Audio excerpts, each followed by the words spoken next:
And welcome to the Bronze Reaper podcast. I'm your host, Rosalind Perkins. And damn, we had a great show last night or this morning or when we had that show. All I know, we had a great show. And I want to thank everybody who stayed up all night with us at 4 o'clock. I mean, until 1:30, 1:45 in the morning, and had a great time. Um, I definitely want to say this. Hold on one second. That's,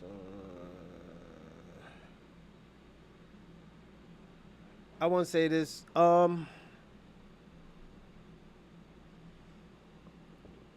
gonna move back into what we were talking about a few episodes ago.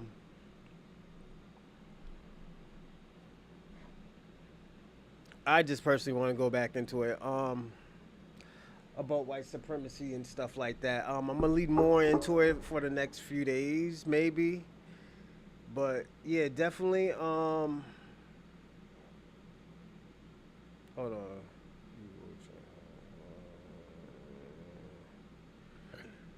Yeah. I'm gonna lead into more into it, and the reason why is because I think we need to focus on that, and I think we need to focus on great things, where we gotta find out what's the root of why we are hated and why is all our inventions taken away. You know, I'm gonna say this, and this is just starting. I think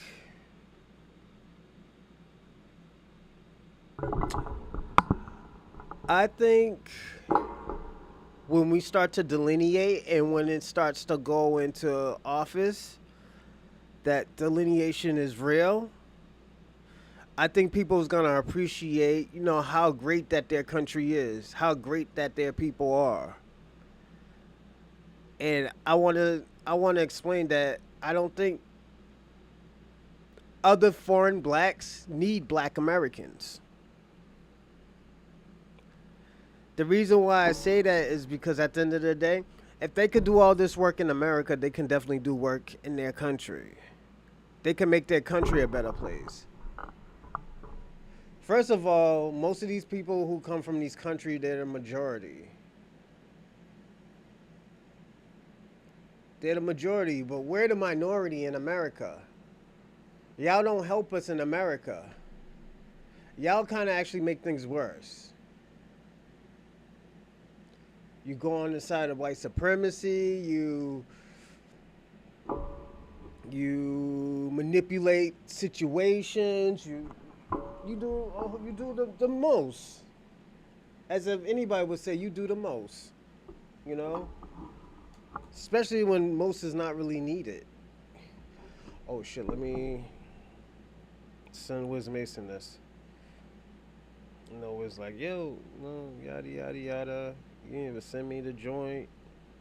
As if anybody would say, you do the most. Give me a second, everyone.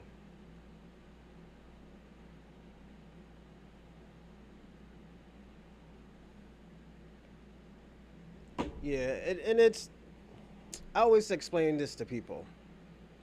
When you do the most to a certain thing, people are gonna look at it and be like, yo, we personally can't mess with this people.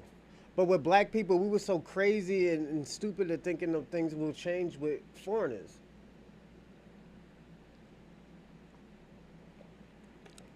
It became a problem, and I'm personally gonna say this actually became a problem when we didn't check them. And the reason why is first we were going through a drug epidemic at the time in the 80s and somewhat in the 70s. It was mostly coke in the 70s.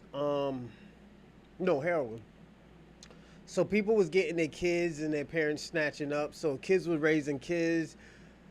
Mothers was out here just doing anything, sucking penis for crack, and it's and like we can laugh about it, but this is what's happening. People were selling their kids for drugs. But when the '90s come, things changed. People try to be in their kids' life. but they turn to the streets where these parents are working like 2 jobs, 3 jobs, and stuff like that to support their kids, and their kids are just roaming the streets, raising themselves. So there's a lot of factors that go into a lot of things. I'm personally not gonna say it's not on the drugs, but also, hold on one second. Also, I'm not gonna just blame drugs. The system. The system has failed us. The system has been failing us. And I feel like, it's time to hold the system accountable. Like, yo, you have failed us as a country. You failed Black America as a country. But the thing about it, there were people out here telling the system, telling the federal government, it's, yo, these FBIs are targeting us. They're fucking with us. We don't know what to do. And you know what they said? You just don't like this. You just don't like to listen. Nobody's not setting you up. You're out here doing bad things. And they made it seem like, yo, Black Americans was out here like doing the most.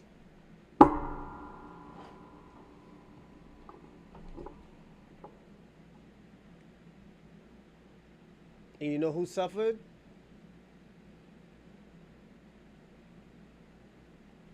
The youth. The youth didn't have their parents. The youth didn't have no guidance. The youth was just being a youth.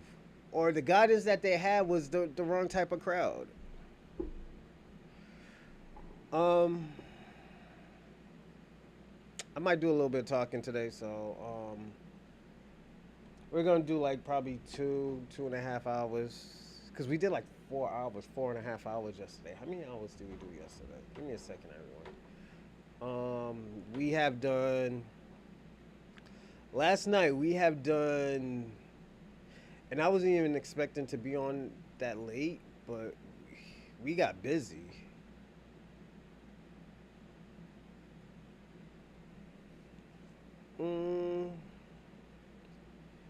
Yo, we did almost 4.5 hours last night.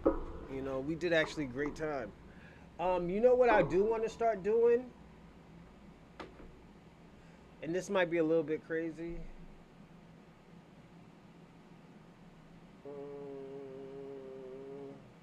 I might want to do some of these shows over. Like bring back up these topics. Like African roots versus Western influence. Western influence which is real Black identity. I want to bring that back. Can a troubled past destroy your current relationship? I'll do that in Sincerely Paramore. Um,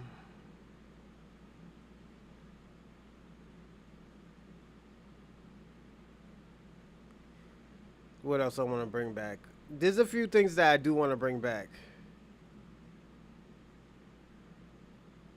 You know, the word black give you the entry to American and cultural resources? I do want to bring that back. So definitely, we will be bringing back certain things. So yeah.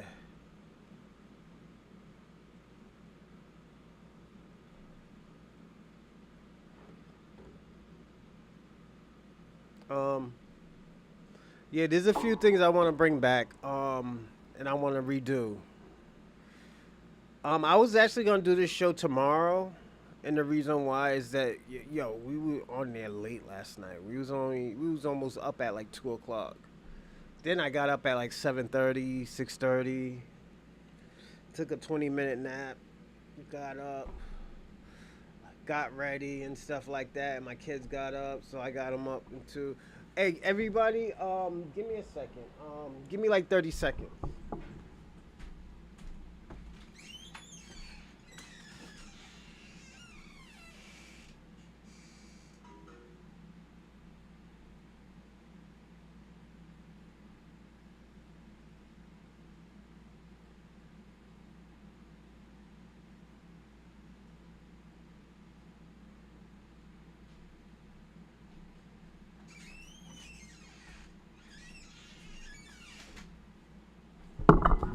Oh, what's going on, Randall? Shout out to Randall. Um, so yeah, Randall, I was saying that I want to bring back a few topic questions that I had in the beginning. I'm gonna check some stuff out. I'm gonna do a part two update on that, and definitely, I just been looking through certain things like my old school stuff, and definitely, yeah, I want to bring some stuff back. I want to redo and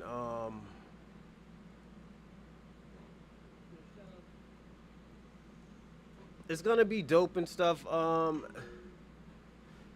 Let's see. Give me a second. Oh man, did you see me destroy Tariq Nasheed last night on Twitter Space? Nah, I didn't see anything yet. I knew you'd be on the Tariq Nasheed show and stuff like that. We was yo Kwame. We were up until like almost 2 o'clock last night, man. I don't think you know, but I'll check it out definitely. Did you record it? We could, yo, if you record it, we could definitely uh was you that guy faking to be white? Talk about you half FBA? 3 hours on the Tariq Nasheed Twitter space. If you was that guy where we've been watching and he been debunking you. I don't know. I'll get in touch with Tariq Nasheed and see.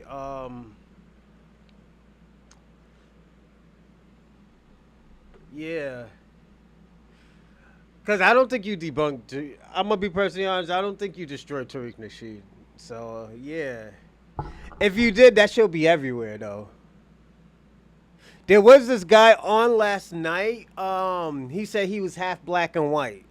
I didn't finish listening to it because it's like 2 hours long. Nah, hell nah. No, this was last night. I don't know. Yo, Kwame, I was asleep last night. I went to bed almost 2 o'clock last night because we were online. You should have told me you was online, man. You should have threw me an email. I would have checked, I would have recorded, and I would have put it on the show. You know how I do. I'm messy. Yo, if it's all that Pan African shit, that shit's dead, man. Those shits is wolf tickets. I gotta be personally honest now. After what your boy Lex Corvette said, yeah, that shit is wolf tickets, my nigga. Shout out to Lex, man. Lex was getting busy last night. Yo, that reaction video that we did yesterday, Kwame, that shit was actually dope. Big up to Pan Africans, cause you know what? There was a few of them had some great points. It's just like I still think it's still wolf tickets, but they had some great points, you know. It's just I'm gonna say this. I'm gonna be personally honest. I think the shit's not gonna work. And the reason why it's not gonna work is because Africans fucked up big time. They dropped the ball big time in the 70s and the 80s. And contribute more in the 90s about that shit. I couldn't believe he had no answers. What was the answer? What was the question that you asked? I probably have an answer for it. Nah, Lex is the man, bro. Yo, how you don't like Lex, Kwame? Lex was getting busy, man. That man was getting busy last night. Yo, but what's the question you asked Tariq Nasheed? I can probably answer it for you. Yeah. You know? Just write down the question. I'll answer it. You know? Like Tariq Nasheed read more books than I have read. I usually read like just a little bit of everything. If you see my bookshelf, I got this book.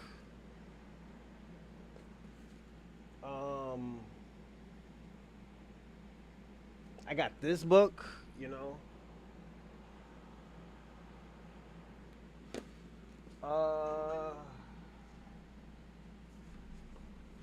He delineated from Africa. Why are you selling OGN hoodies?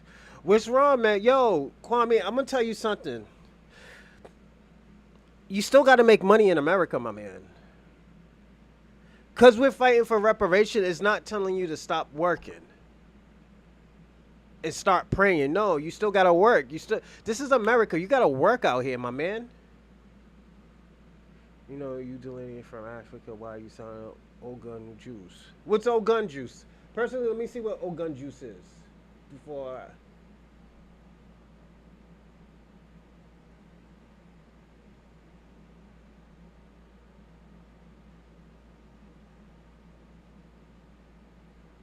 Oh, that's pepper spray, my man. Fuck it, yo. It's a business out here, Kwame, man. It's like, yo, that's like me asking you, oh, yo, why you moving to Africa but you doing day trading, my man? Why you doing something American and you're trying to go to Africa? It's just like, you can't, it's just kind of disingenuous when you say stuff like that because at the end of the day, you're kind of doing the same thing. You're using American, if you native to America, you can find a Native American guide to but okay, so Kwame, when you say stuff like that, this is what I'm trying to say. You're coming from a white mindset saying shit like that. You sounding like a white man. Kwame, if I didn't know, put it this way. If I didn't know you was Jamaican, I would have thought you were white. If I thought your name wasn't Kwame, you would be a white man. It's just how you talk. You know? It's like, and the thing about you think Tariq Nasheed is against Africa. He's not against Africa. He just wants to delineate and focus on black Americans. This is what Lex was saying last night. He said, what is the problem with focusing on our own people? Focusing on black people who are in this diaspora. Y'all do it all the time. The Jamaicans do it all the time. Y'all don't focus on black Americans. Y'all focus on your own people. Then you give no answer for it. So that's why I say it's very disingenuous when you say stuff like that. You look crazy. Like, that's why I say you would be a white supremacist if we didn't know your name was Kwame or you was from Jamaica. You know? All jokes aside, you know?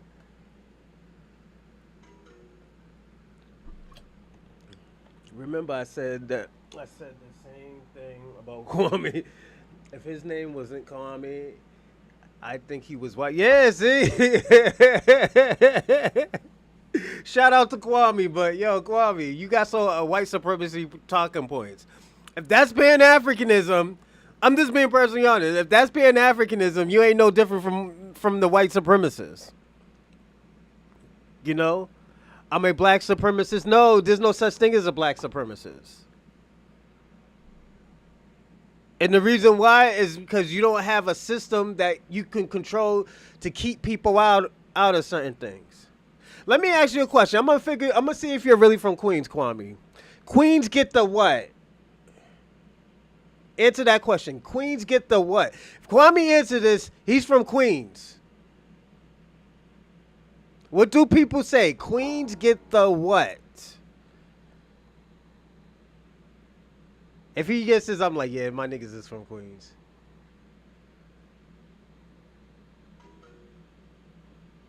I believe black supreme over white. Yes. Okay, so you are from Queens. At least we know he's from Queens. Kevin got David on spin tie. Oh, shit. There we go. Okay, so he is from Queens and he is a Pan-African, but you can't be supreme, Kwame, if Africa don't even control their own resources. Yeah, they have their... We could say Africa is their continent, but at the end of the day, they don't control it. It's like you having a business, but you can't control any big power moves. That's how Africa is. They can't make power moves with their country. Then when they do make power moves, they talk about, oh... No, when we do ask them about their big power moves that they make, they're like, oh, they're going to kill us. Nigga, they killed Martin Luther King. They killed Malcolm X. They killed Sam Cooke. The fuck?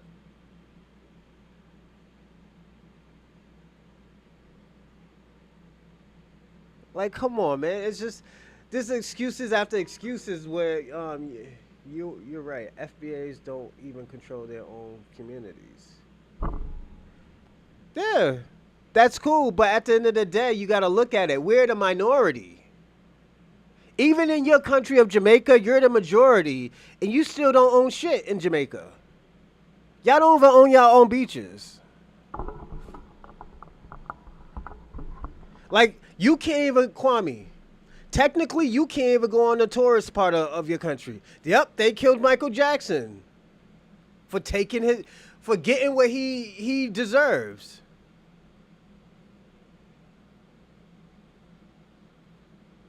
That's what they did. They thought they were gonna pimp Michael Jackson out until he died. Michael Jackson said, "Nah, fuck that. I want everything. I want everything I worked hard for." Got his masters. He had other people's masters. FBAs just want to assimilate into white America. No, it's not that, Kwame. So this is where the white supremacy talking points that you get. And I tell you thousands of times, is we just want, honestly, personally, we just want what's paid that is owed to us. It's a debt. It's not we begging. It's not like, oh, please give us money. No, you owe us this debt. We ain't gonna talk about anything else. We ain't gonna be talking about no immigrants. We ain't gonna be talking about no LGBTQI. We're not gonna be talking about no motherfucking Israel. We're gonna be talking about this debt. And every time you try to manipulate, we're gonna make you crash and burn. Look at now, Kwame. Now bust this. The way how these policies is going, you are an American citizen, but they're gonna try to take that shit from you and send you back to your country. They're gonna try to take your citizenship and send you back to your country. That's what they're trying to do right now. This is what the Republicans is trying to do. But if you was on code with Black America, fighting for our policies and our rights like we was doing for y'all, this shit would have never happened. This shit wouldn't even be, we wouldn't even be talking about this shit right now. After Eminem put that just lost, what is it? This video out, Mike went and yeah, bought his whole fucking catalog. Yo, Michael Jackson's a gangster, man. This story's about Michael Jackson putting his hands on Tupac. Yeah. And you want to hear something crazy? That's not the first time I heard that fucking story. If they take my citizenship, I wouldn't care. You would care because you know what? Everything you work for in America will be taken from you. You can't get nothing for it. The best thing I would tell you to do, if you're going to get sent back, max out all your credit cards. Because you ain't coming back to the fucking country, and you don't have to pay it back, That's what I would do, I'll max out all those fucking credit cards. So I'm not coming back. Fuck that. They kicked me out the country. What, they gonna chase you in Mexico or some shit like that? Or in Jamaica? Or in Africa? Nigeria's known for scamming. The fuck? Do you think they're gonna chase the motherfuckers in Nigeria? Oh, Kwame. Did you hear what remember what I told you yesterday? Sell all your stuff. Yeah, you're gonna have to. But you better sell all that stuff before they catch you. Yeah. But at least, put it this way, Kwame, if you do go back, at least you could build your country. I think, honestly, the way you are, you could build your country. And I would tell you, don't do Pan-Africanism. I would tell you to do Rastafarian. And build it that way. I think they're both whoop tickets, but I think Rastafari is a little bit more better. Trump can do whatever he wants. This is the white man's country. I'm just here to make money and build with my black bro. The thing about it, Kwame, the Africans fucked that shit up. They fucked it up. They fucked up what could have been a black unity.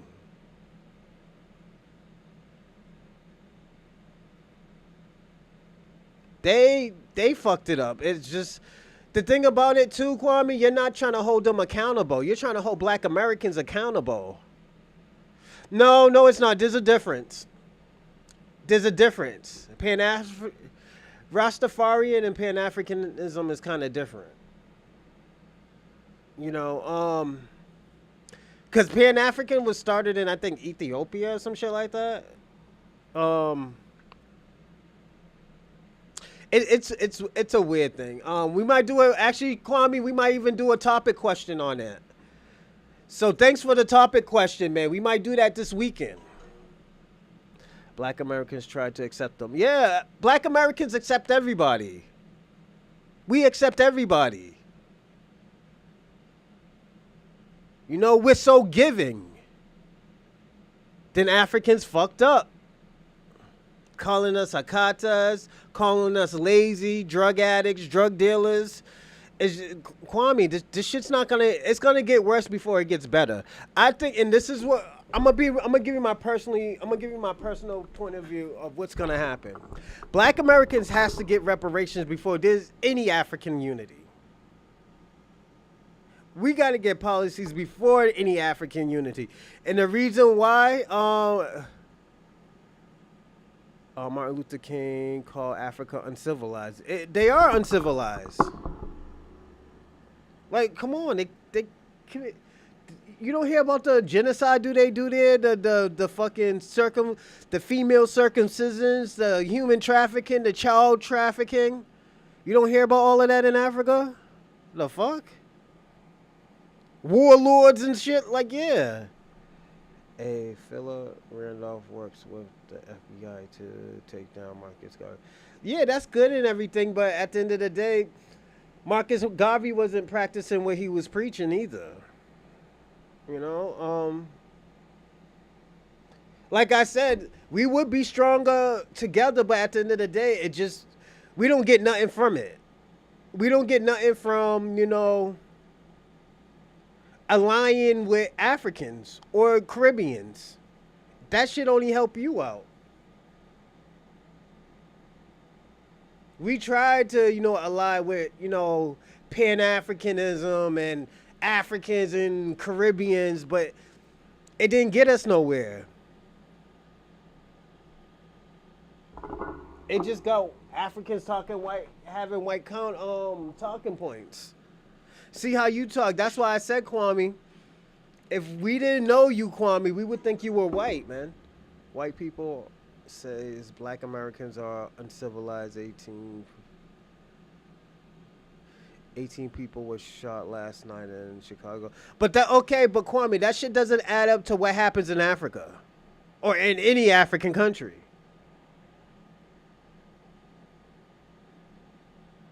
This is what I'm saying.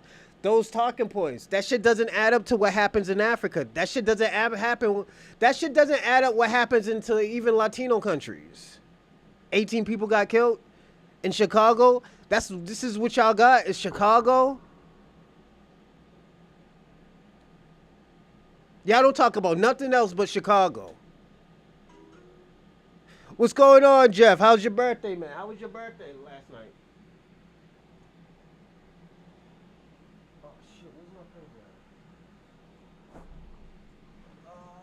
Here it goes.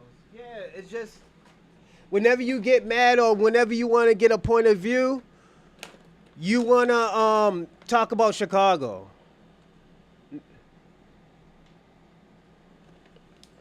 And hold up, Kwame, what did you say about Chicago before? A Haitian what? A Haitian what?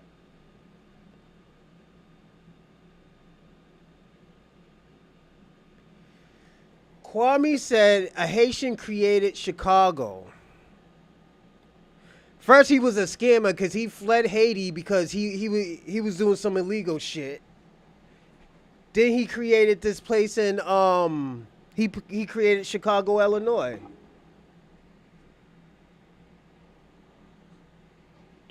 And we always talk about how dangerous Chicago is, and a Haitian created Chicago.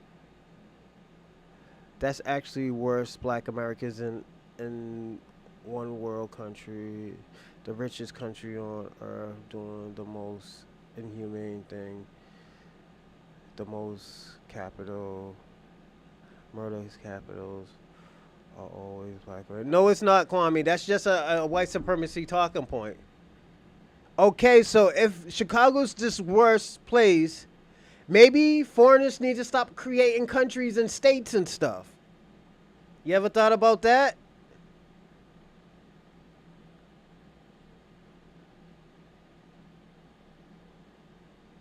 Yeah.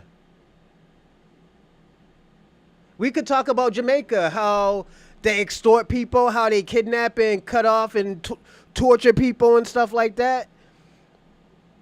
Dickhead Jeff, I said 18, 18 was shot, not deleted. But Kwame, we could say that about your country. Your country commits genocide. Your country kills people, then bury their body where nobody can find them. Remember Lizard Man? And this guy's out of jail right now, and you know who I'm talking about. Vibe Cartel? They couldn't find Lizard Man for over, what, 15 years? Still can't find him? Is that what the type of shit y'all do in Jamaica?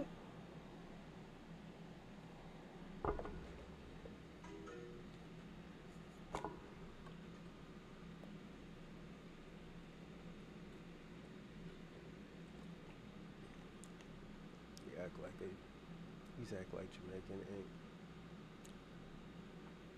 Facts. Yeah, Jamaica has a lot of problems. Resource problems, murder problems, sexual assault problems. Yeah. Facts, Jeff. Tell them why I think academics is the feds. He is. No one was talking about Chicago like that until he started to cover Joe Rapper in Chicago. Well, I'm gonna say these, and shout out to you, shout out to Jeff, shout out to Kwame, shout out to Rando, and shout out to LL. I'm gonna say this: DJ Academic had an idea. He had a plan, and the plan was actually good from an immigrant standpoint, because at the end of the day, he has no loyalty to no black Americans in America. That's DJ Academics. I can't get mad about that. He took advantage of dumb niggas who don't have leaders, who don't have OGs. Chicago, if you notice, Chicago's people don't have OGs. All their OGs is probably drugged. I mean, probably on drugs in jail, or just on some shit. So who are they listening to? Niggas who's like 25 years old, maybe 30. So yeah, not a consistent. That academics is a Jamaican tether. Um, yeah, I wouldn't go too far into that. I don't think he is a tether, as like he has certain tethered point of views, but I will say this: he do support certain policies that will help Black Americans, other than other Jamaicans and Africans and stuff. So I can't say that I'm not the biggest DJ Academics fan, but yeah, all he did was feud to Chicago. Yeah, he did. I think so too. Let me tell you something. I don't think what's his name will be in jail right now. I mean, I don't think most of these people wouldn't be dead right now if it wasn't for academics pushing this stuff. Saying, "Oh, he said this, he said that." But at the end of the day, he's a journalist, you know? That's why I talk crazy. This is why I can talk crazy about white supremacy. This is why I say, "Oh yeah, yo, y'all inbred white supremacy rejects type of motherfuckers. Y'all ain't got no life. And if you don't like America, you could go back to where you came from, Caucasus Mountains of Georgia, Russia." This is why I talk crazy. Because at the end of the day, they don't. So, The white supremacies, as I say, you look at my topic title, they're rejects. They couldn't cut it in America. They blame everybody except themselves. He did Sayak. Well, yeah, he did. FBA people do not know that the Titan group created this movement, and they are blindly supporting the whites who support and who's honestly. But Kwame, you support Pan-Africanism. Pan-Africanism was created by CIA. Remember we looked this up and we showed you that it was funded by the CIA? You could throw Marcus Garvey, Stokely Carmichael, and I think Stokely Carmichael was an informant to a certain degree. I'm just being personally honest. I think he was a CIA. I think he was working for the CIA for a certain amount of time. I don't know what type of dirt they had on him, but he wasn't innocent the whole time. Let's see. Or did he just demonetize and profit off existing wars? No, yeah, you're right, Kwame, about the academics creating the war in Chicago. You know, this is why I always tell you people all the time, the shit that we talk about sells, man. I talk about my people and stuff like that. Like, let me tell you something. All this shit that I talk, I don't demonize Africans. I don't demonize Caribbeans. I just tell them go and fix their fucking country. If their country is this great place, you should have pride and honor and say fuck this country and go and fix your country. Try to bring your people together. Don't try to bring black Americans together. Bring your people together. Y'all are the majority. Why the fuck are these people knocking off y'all politicians?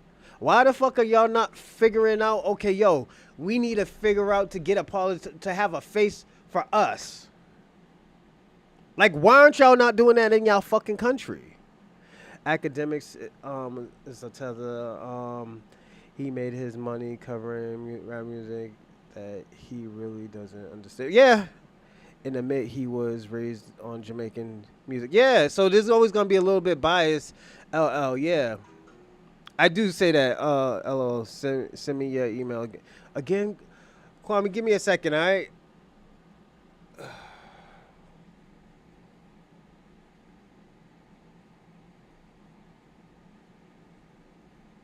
And I'll watch it after the show too when you send me it, Kwame. But yeah, it's just I always say that it's just like, you know, let me tell you something. If I have a lot of pride in something, I'm always gonna like fight for my country. I'm not gonna just leave because when the bad starts going, you just flee. No, it's just like, yo, we have to fight. And that's why I say I salute to the people who stayed in their country and fix it. Or salute who stayed in this country, got the mentality of black Americans and go and fix their country. I don't mind. Let me tell you something. I don't mind countries doing that. Like, yo, I was influenced by black people and this is why I came back to fix my country. You know? But when you're just fleeing all over the place because of resources and shit, that shit, yo, you look weird. You look worse than the white colonists, the colonizers and shit, you know? Oh, what's going on, Charlie Shaw? How's everything? Salute. We just talking right now. We're going to get busy soon. Probably in the next 15 minutes. Yeah, we'll do 15 minutes. We're going to get busy. But yeah, it's just like, go fix your country, man. Get all the information. Let me tell y'all what y'all should be doing. Y'all should be getting all the information from black Americans, from foundational black Americans. Going back to your country and doing what the foundational black Americans is doing in this country. Oh, salute to you too. Salute to you too. Always. You know? It's just like, yo, just go fix your country. Yo, your country should, let me tell you something. Y'all the fucking majority. Y'all should be getting busy down there. All these wars that's happening and stuff, man. Yo, you should be trying to bring these motherfuckers together. Say like, yo, we fight as one, man. Yo, we'll be a powerhouse. Let the motherfuckers bring the military in here. We get busy. They'll have to rethink about taking our resources. They'll rethink trying to have these other countries come into this. They'll think twice of bringing other immigrants into your country and taking your resources. That's one thing. One thing I could say about Abraham that he did right. He warned these motherfuckers, yo, y'all niggas need to leave this country. Y'all need to get out this country. Hey, yo, don't disclose. I'll watch it later. I'll watch it later. You know? But yeah. Enjoyed a lot yesterday. Love how yeah, facts. Yo, you got busy. I was just telling Kwame that. I was like, yo, Lex be getting busy, man. Yo, and the thing about it, it looks like he's crashing out, but he's not crashing out. He's just giving people facts after facts after facts after facts. Then when the guy was like, no, that's not true. We didn't sell our people. Yes, you did sell them people. Let me ask y'all a question. You think these white people back in those days can get through fucking Africa? They wouldn't know what to do. They couldn't even get through their own country.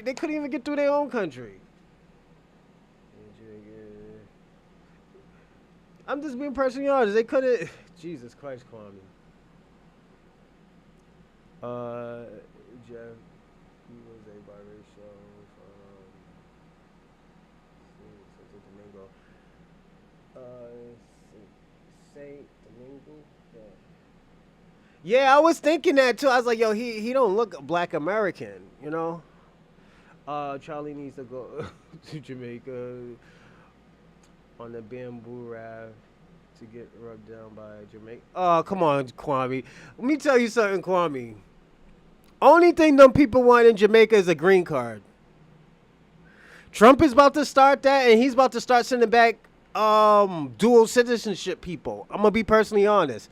I think this is where he's leading to. I don't want him to do it, but I think he's gonna do that. He was Haitian. He found Chicago. Give the Haitians his props. Yeah, I'm giving them the props of all the crime that's happening in Chicago. Yes. We're giving them all the crime. Although I realize I'm a foreign. No, sir. Come on, Charlie. Let him know. But yeah, it's just. Yeah, we'll give the Haitian guy all the credit in the world. All the crime that's happened in Chicago. All the deportation that needs to happen. All the migrants they sent over there with the Venezuelans, and we don't even know if those were Venezuelan shooting. So Kwame, do you know, was it a black man or was it a Venezuelan? Don't forget they sent over Venezuelan gangs.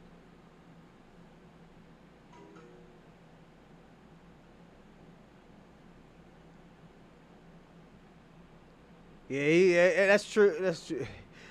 Haiti ain't yeah, because they were going through the war. So yeah, you're kind of right, Jeff. Yeah, they were going through a war. Hold on, let's look that up. I'll look it up for everybody.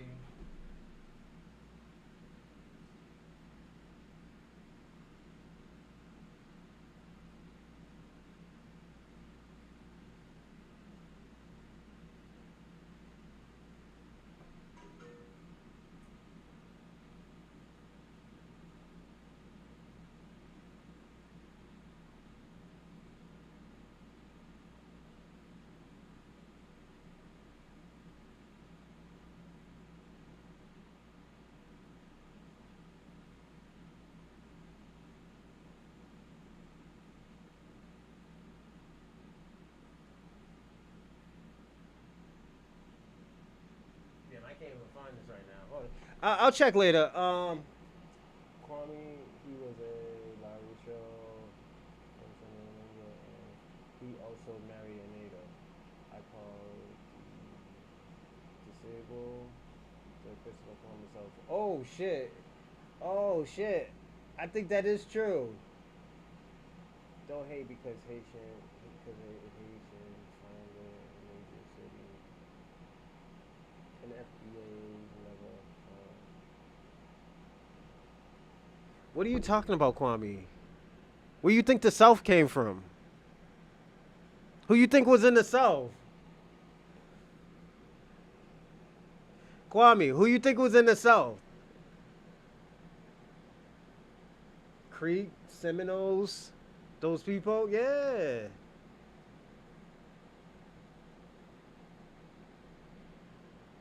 Me ask you a question. Kwame, those people are still black though. If they're biracial, they're most likely black. You know that, right, Kwame?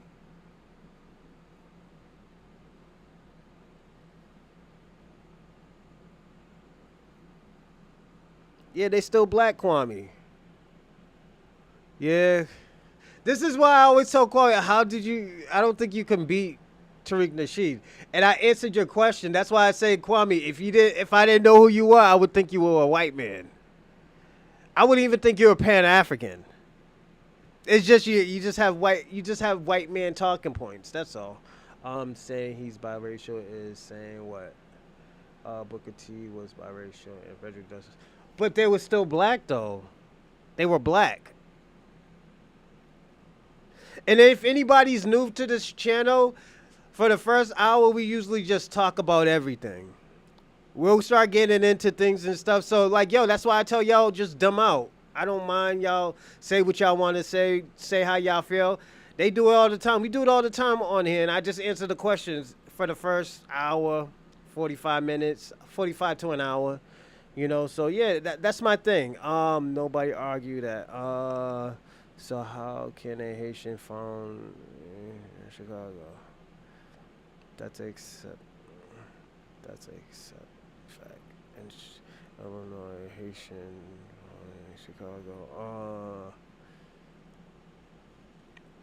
Saying he's biracial. Saying what? Booker T.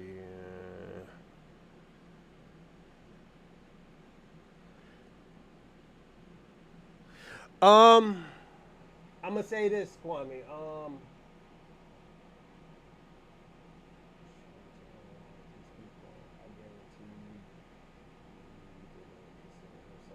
Ooh, that might be actually right about Chicago. I mean, they're doing Chicago. America didn't exist until 1776. That's not true, Kwame. The reason why that's not true, bust it. I'm gonna say this. The reason why that's not true, because there were already people here. Who did it didn't exist to? That's where you have to find out. And when I mean like who did it, when I say who it didn't exist to, like it could have existed to black Americans and not white America. You know, because don't forget, white America couldn't do this shit by themselves. This is why they needed foundational black Americans. This is why we say we're the foundation. Because this country wouldn't be built if it wasn't for us. Don't forget, when these people tried to do it themselves, they were eating each other. You know? Those biracials as well. And they ran from them. Yeah! Oh, yeah! Them Haitians. Especially in Haiti. They were doing that. Bad faith argument. Haiti didn't exist until 1804. No, they existed earlier than that. That's when they got their independence. But they existed before Kwame. Yeah, you're right.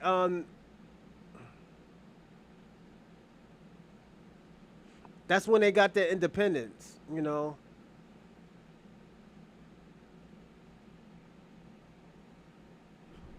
That's why I say who did it didn't exist to. This is where I say when it starts to talk about white supremacy, this is where how to explain? So when we start to talk about white supremacy, this is where we have to say, okay, you know what? Is this the truth or these are just facts?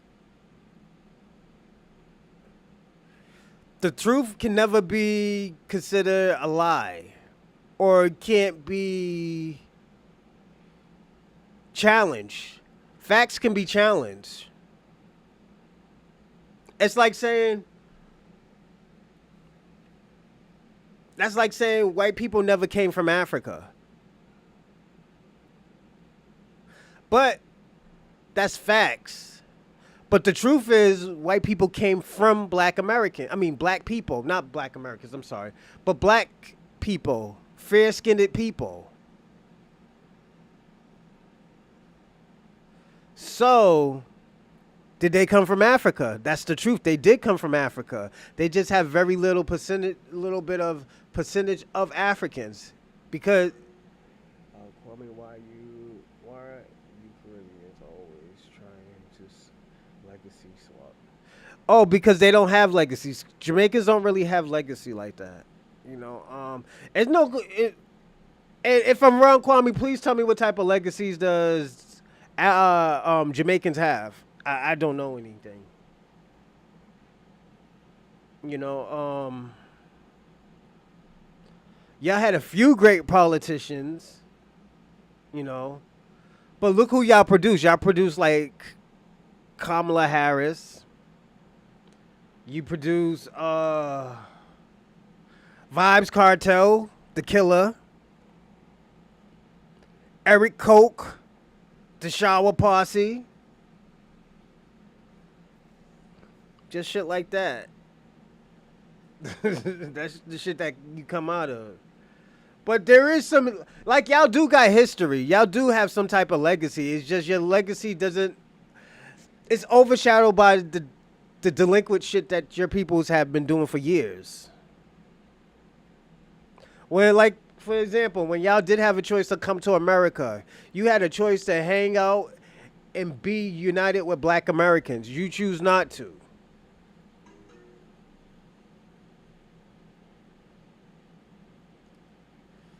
To descendants of Africans who escaped slavery and established free communities in the islands. You know there was Moors in America, right? They actually created, they founded land. Queen Anna and Grandma Nana was a Jamaican revolutionary and leader of the Jamaican Maroons. That's cool, but we don't know.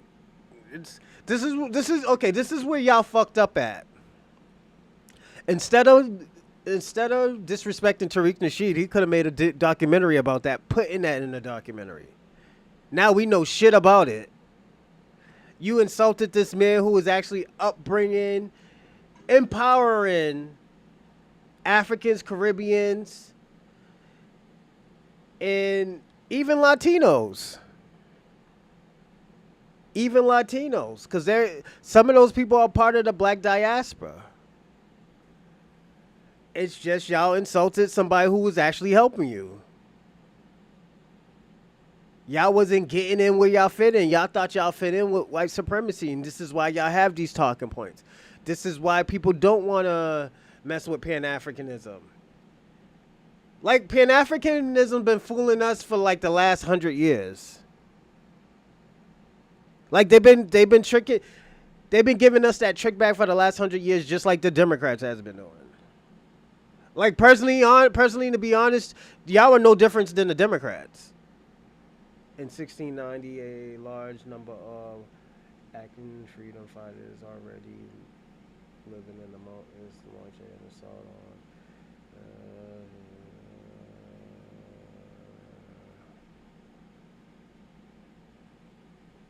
I know you fucking with that.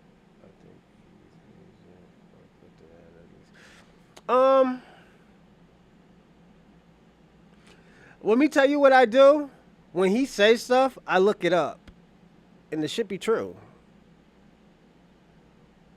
Like, you gotta understand. He was doing everything for everybody. He was making documentaries about everybody. Like, yeah, it's a business, but they don't tell us about this about our history. He was doing this for everybody. It's just the thing about it. I feel like, and this is just how I feel. I think everybody who is not from the black community, foundational black community, is very entitled. They're entitled to get everything that they want, but at the end of the day, when it comes to black Americans, we can always get put on the back burner. We can always wait. We can always, help you first before we help ourselves. This is why this whole delineation started, because colorism. In all these like diaspora countries, even in the Latino communities, there's a colorism problem. This is why now we always find out there's always a Iblela hiding in the dark somewhere, a black Iblela. The only time that they wanted to tell us that is when people were in trouble. Me, I already knew that. I went out with enough Latinos to know that they had that dark skinned Grammy or dark skinned TT running around.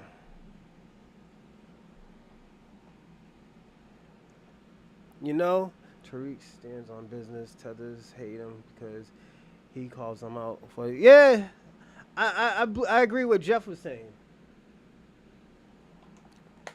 So salute to SP. Yeah, man, I agree with you were saying. I don't think he's an agent. I looked the stuff up, and the shit is true. I look up one thing I do when y'all say something. I always look it up after the show.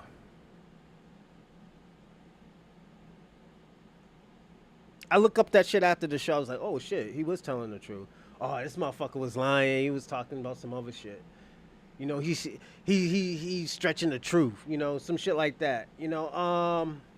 Sharp was an enslaved Jamaican who was the leader of the widespread 1831. Let me ask you a question.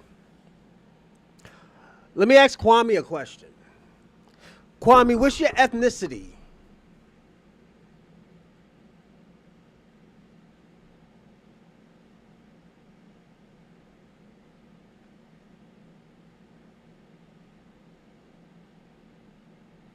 Don't hit me with the Pan-Africanism. I'm just asking what your ethnicity is.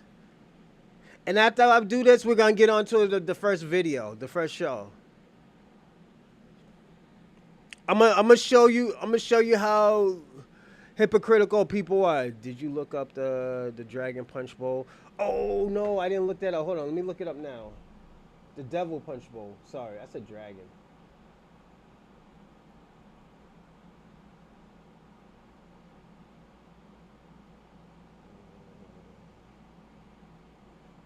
That's not your ethnicity. That's not your ethnicity. Your ethnicity is Jamaican.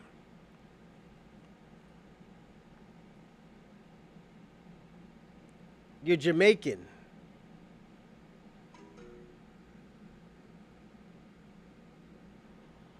All right, I'm gonna read this after. Thanks, Rando. Let me just move this over here. All right, cool. Now we could go back to here. Your ethnicity is Jamaican. Your nationality is probably African, or is it backwards? No, it's Jamaican. Do you have it? No, he don't. So your nationality is Jamaican, right? Why can't my nationality be a foundational black American then? Why does mine have to be African American?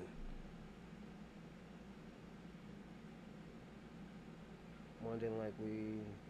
He said more than likely. Yo, hold up. We gotta do it.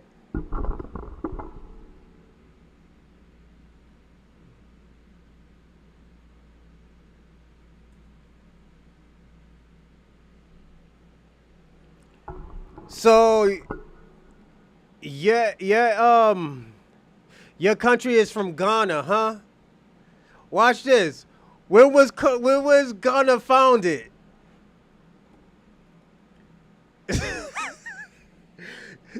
So your country ain't even older than my fucking grandmother, bro.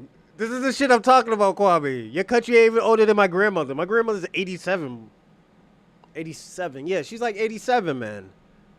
Your country ain't even 100 years old, bro. How are you from Ghana? How is your ethnicity from Ghana? And this country was founded in 1957. Nigga don't even know what country in Africa he's from. He's African. Bro, you can't be from Ghana. Ghana was created in 1957.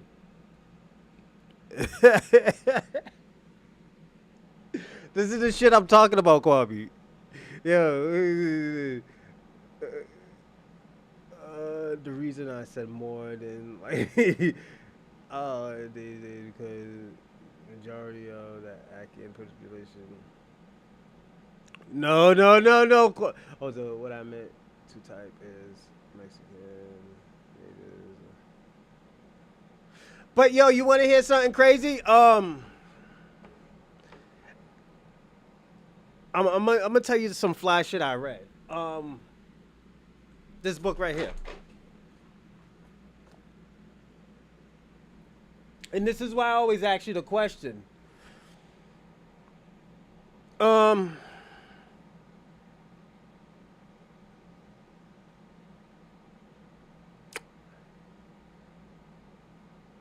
Because there's one thing I always wonder. I was like, if these Mexicans are Native American, why have the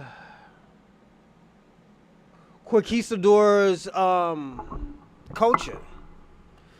If anything, have the native culture. Cause I think personally, native culture, I think is one of the dopest cultures. The native of your land's culture.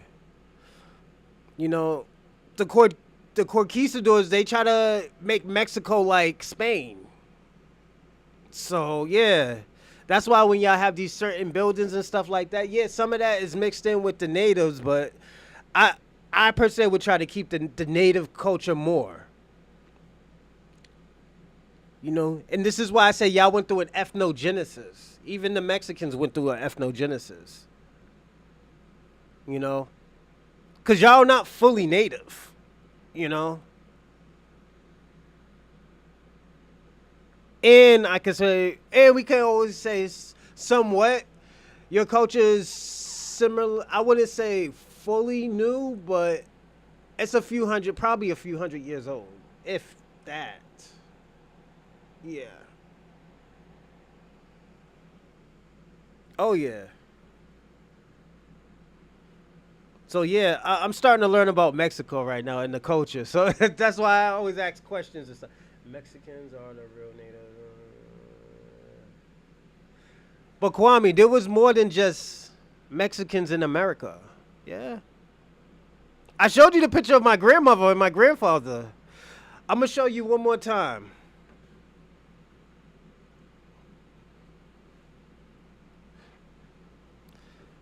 Now, does this person look African?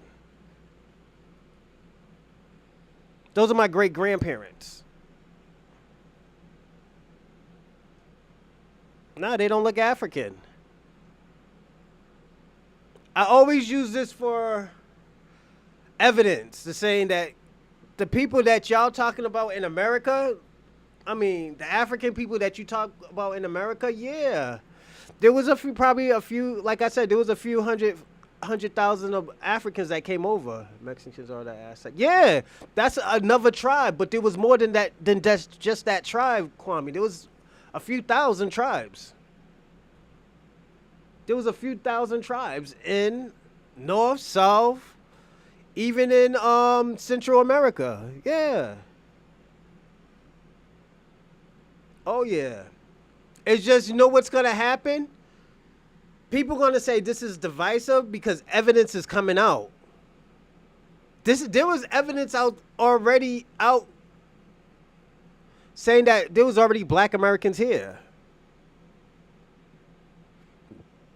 Don't forget, black Americans been wandering around the world for thousands of years.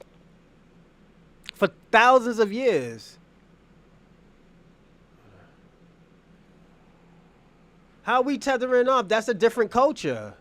We're not saying that they're not from America. I'm just saying that's a different culture. They wasn't the only ones here.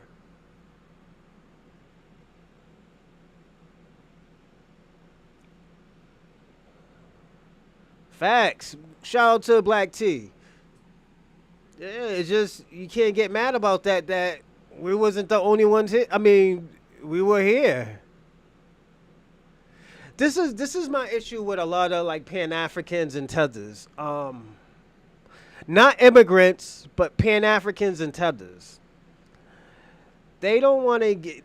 They get mad when we Mexicans are probably the most vulnerable people on the planet. We come in dark and blonde hair, blue eyes. Yeah, because of the conquistadors. When the conquistadors invade, y'all was pure. You know, that's why I say y'all went through an ethnogenesis. You know, y'all went through an ethnogenesis. Like, you want to hear something crazy? In the summertime, when I stay outside in the sun, I don't get dark. I turn burgundy.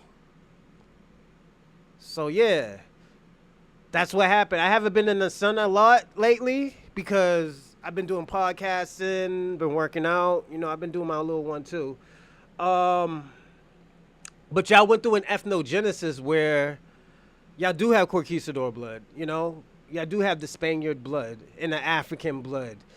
Y'all can come. Y'all come like we do come.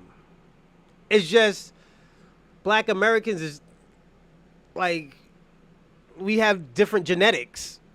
Our genetics is different, you know.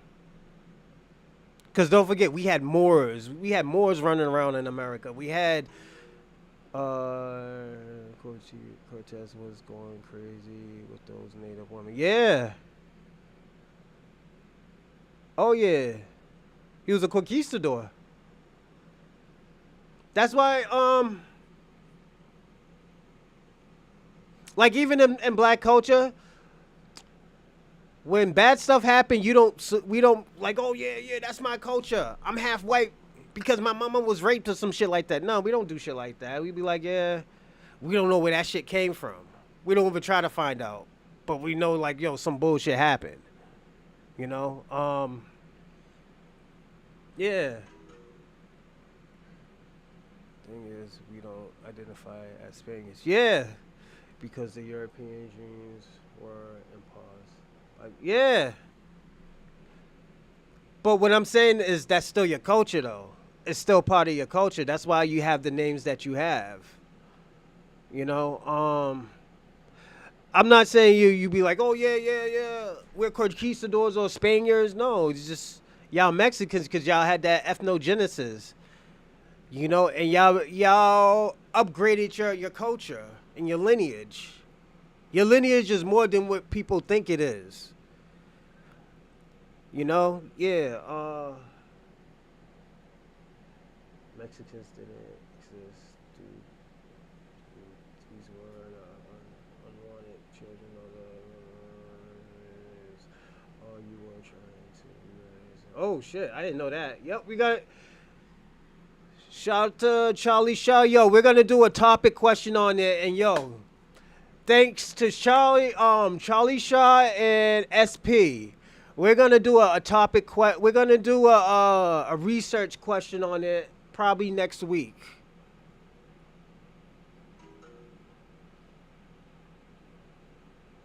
So definitely we're gonna do that. We're gonna see how that turns out because we're gonna get to the bottom of that one. Oh shit! It's time to start. It's time to boogie. All right, everybody. The first movie we're gonna show we're gonna watch because yo, I want to focus on that topic question that all three of y'all have.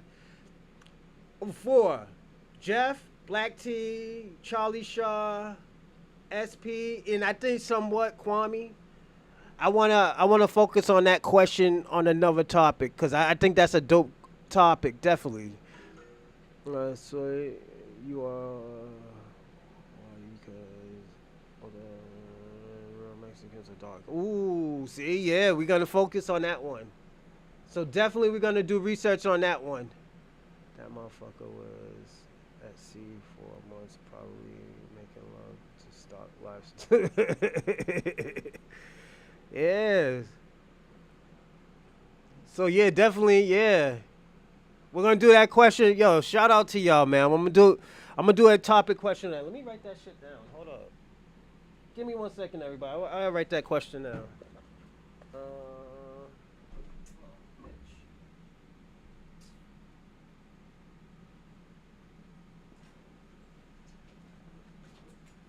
Perfect. Give me a second, everyone.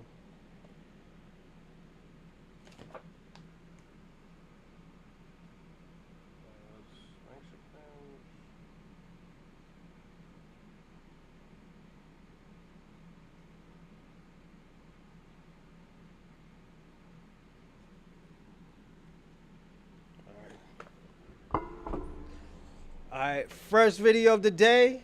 Everybody's favorite, Tariq Nasheed. Some people call him a drifter. Some people call him a what you call him? Drifter, an agent. But we call him a foundational Black American first. And he's 10 toes down he's 10 toes down for Black people.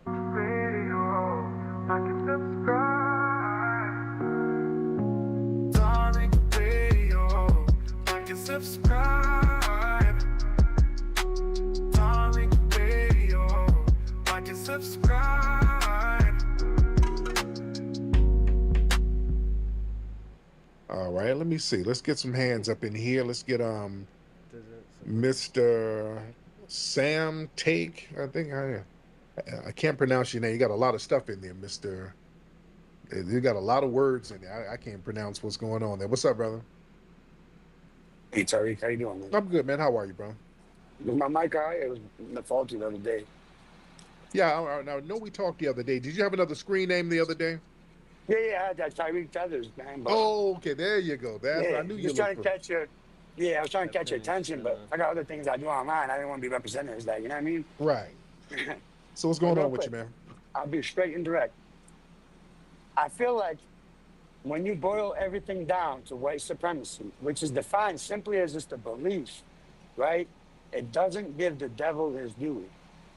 And honestly, I believe it's almost a dangerous rhetoric because people will end up hating white people in that way. And I don't Really? think that's for the greater good. Yeah. No. Why do you think that? Because white supremacy isn't the only evil concept in this world. At the end of the day, we live in a world full of different perceptions, beliefs, and principles, right? And these perceptions and beliefs, they don't have a skin color. They're equally and unequivocally available to anyone. You know, there's plenty of people that could be a supremacist, whether they're white, black, purple, it don't matter. These principles are equally good or bad, available. Now are you white? You're a white guy? I mean, I guess depends how you categorize it. Yeah, Right. I why mean, not? you guess you either you are or you're not. What part of Europe is your family from? Eastern European, why not? Okay. Like Romania? Um, Yeah, like the Balkans and okay. But here's the yeah. thing. Here's the thing, sir. The term white supremacy, that comes Right. from the white community. That's their term. They Mhm. can't you can't circle back and say, oh, white supremacy. If you say it, it makes us look bad. Y'all No, were the ones who drilled it into our heads. Y'all went around telling us how supreme you were, creating laws talking about how supreme you were. The founding so-called fathers kept talking about how supreme white people were. The Dred Scott decision, which was a Supreme Court decision, talks about how the black man is inferior and he has no rights that a white man is bound to respect. They were right, just drilling this stuff into the right, system. So you right. I can't, acknowledge that. Okay, right? but So don't say, okay, well, it makes us look bad now. You shouldn't have no, created it. that's right. That's not my argument. It's not that it makes us look bad. That's a bad thing. White supremacy is a terrible belief. It's extremely negative. The argument is that's not the only negative belief, dude. But it's the There's most. plenty of other negative beliefs. So what he's trying to do is he's trying to like basically push away for all the evil shit that happens under white supremacy. White supremacy has went global. So we can't be like, oh, well, there's other supremacies and stuff like, but it's still under white supremacy. If you kind of look at it, white supremacy is the birth of a lot of negative shit in a lot of negative countries. Some people don't even know that they practice white supremacy and they're not even white half the time. You know, look at my man Kwame. I had to explain to her, I was like, yo, the way you talk, you talk like you're white. And we didn't even know, like, if I didn't know your name was Kwame or you was a Jamaican or a Pan-Africanist, I know you from Queens because I asked you that question. Queens get the... He answered that question. So I was like, oh, yeah, he's a Queens cat, you know? But it's just... You can't talk like... You can't... benefit off of it and say, oh, well, it's not us. It wasn't us doing it, Beliefs. But it's the most Absolutely not. slow down. It's the most dominant. There's no other system more dominant than white supremacy. Well, white supremacy is a belief, not a system. Oh no, it's a system. Oh no, it is a system that is practiced in all areas of activity. It's Facts. a belief that's backed up by tangible results. It's beyond a belief. Santa Claus is a belief. White supremacy, systematic white supremacy is very real. Right, but so that goes back to our definition is important or not, because it's defined as a belief for a reason. The phrase white supremacy was built with the definition of that, which is just the observation of way of looking at things, right? Mind you, it led to certain systems and all these And a things, practice, right? not just no, not just an observation, a practice. Right, well, if It's you a have belief that, and a practice. You practice white supremacy. You just don't believe in it. right, you You practice it see, after you believe in it. You don't right? practice You white believe in supremacy if it you and don't then you believe in it. practice it. Right, Right? You practice it, and there are results right. for it. Right, and my You argument see? is basically there's other evil practices and beliefs, or beliefs that lead to practices. But white White supremacy. supremacy Go ahead, is sorry. okay. What's more dominant? What other evil practice is more dominant and pervasive than systematic white supremacy? That's a question for you. In what aspect? So, like, how you mean? All, because Well, no, white I just want to supremacy be clear. dominates all. What do you mean, all people, all the all earth? all all areas of activity that people engage in, white supremacy dominates it. And Absolutely it's not. yeah, okay, tell me the area There where is white plenty supremacy is of not people dominant. that had no belief of white supremacy and just simply think, I want the best life for myself. I don't give a fuck about nobody. And they do whatever they Okay, want because okay, when they leave slow this earth, they don't down. care. Tell me what area of activity is not dominated by white supremacy. You tell me that. Once again, you're like personalizing white supremacy. It's not a person, it's a belief. Like, It's a tell me system. who's white supremacy then? It's a system. No, the system is a part of the process of white. Randall's not a white supremacist. He don't practice it. Kwame's always trying to throw that man under the bus. Why you trying to throw that man under the bus, Kwame? Yo. Supremacy. Then we agree to Right. that, right? But Right. you can't pinpoint who is white supremacy. It's not a Right. Well, person, right? it's Always try to throw people. somebody under the But the bus. thing is, Shout out in to order to Kwame maintain and a Randall. system is maintained by people. Right, There's no absolutely. But systematic. directory, and there's no directory of who all the white supremacists are. So we have to suspect certain people are white supremacists. You can't Right, they're not maintaining this system unconsciously. You're consciously practicing white supremacy in order to maintain a absolutely. system. Absolutely. But Right. I'm saying there's people, right, that are part of that system, engage that system and do this thing. They may not subscribe to that white supremacy belief.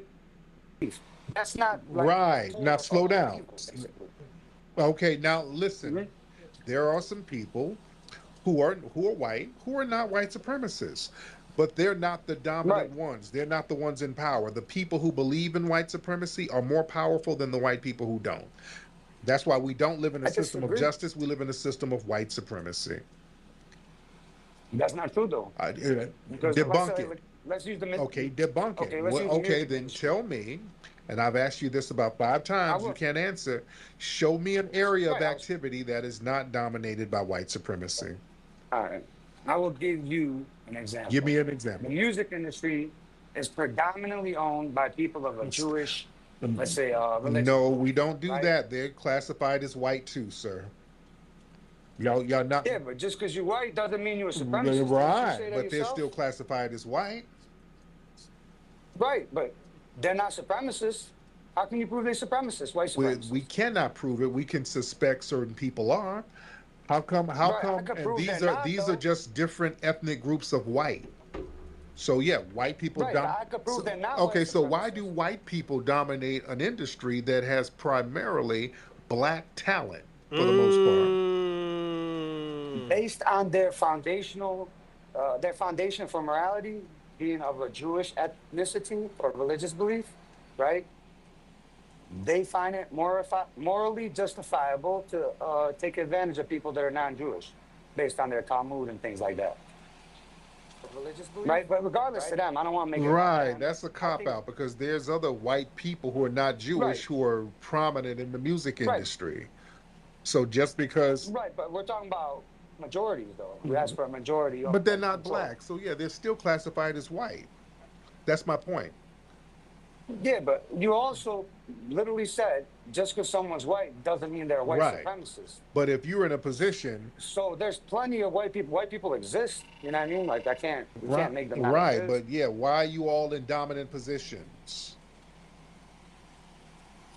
Different example. Give me an example. Different examples All have different all justification. positions You they know what I mean? dominate. They're always in the Not dominant true. position Not in That's not every area true. of Whites activity, don't have it. in area in Whites don't dominate cornerbacks in oh, the but they NFL. dominate the NFL I itself. mean, that's a They stupid dominate example. the NFL Whites itself, do. sir. They dominate the NFL. Are you saying what, like ownership Yeah, of the NFL? right. That's what I'm talking Yeah, about. but you're saying all. They dominate Like they you got to own be the more specific industry. with your Yeah, wording. they can decide what Okay, they player do. can get cut and not play again, like Colin Kaepernick. When Right. they can So determine who can't fair play or enough. not. I agree. And I also agree. listen, the game Right. itself, the sports itself, Yeah. when we play in the actual game, the only reason we dominate, Hmm. black people dominate that is because the rules are right there up front. In white supremacy, there's Right. secret rules and unspoken rules. That's how they dominate all Mm. areas of society. But in the sports arena, the actual game itself will dominate the game because the rules are there up front. So when there's equal rules up front, we're always going to dominate that. But the whole league is dominated by the white supremacists because there's unwritten, unspoken rules behind the scenes. That makes sense? Right. I hear what you're saying. Measurably, that's not true, but that's Yeah, fine. you can't Let's go debunk with it. that You for a just second. can't say it's not true and Regardless, then run yeah, from I it. can debunk You it. What are haven't you talking debunked about, it, dude? sir. You haven't pointed to any area that's not dominated by the suspected white supremacists. Not nothing. Okay. Yes, I can. I'll point out right now, but just debunk that last thing you said I can't Right, you debunk real can't quick. debunk it. You The Constitution is the rule for uh-huh. America, right?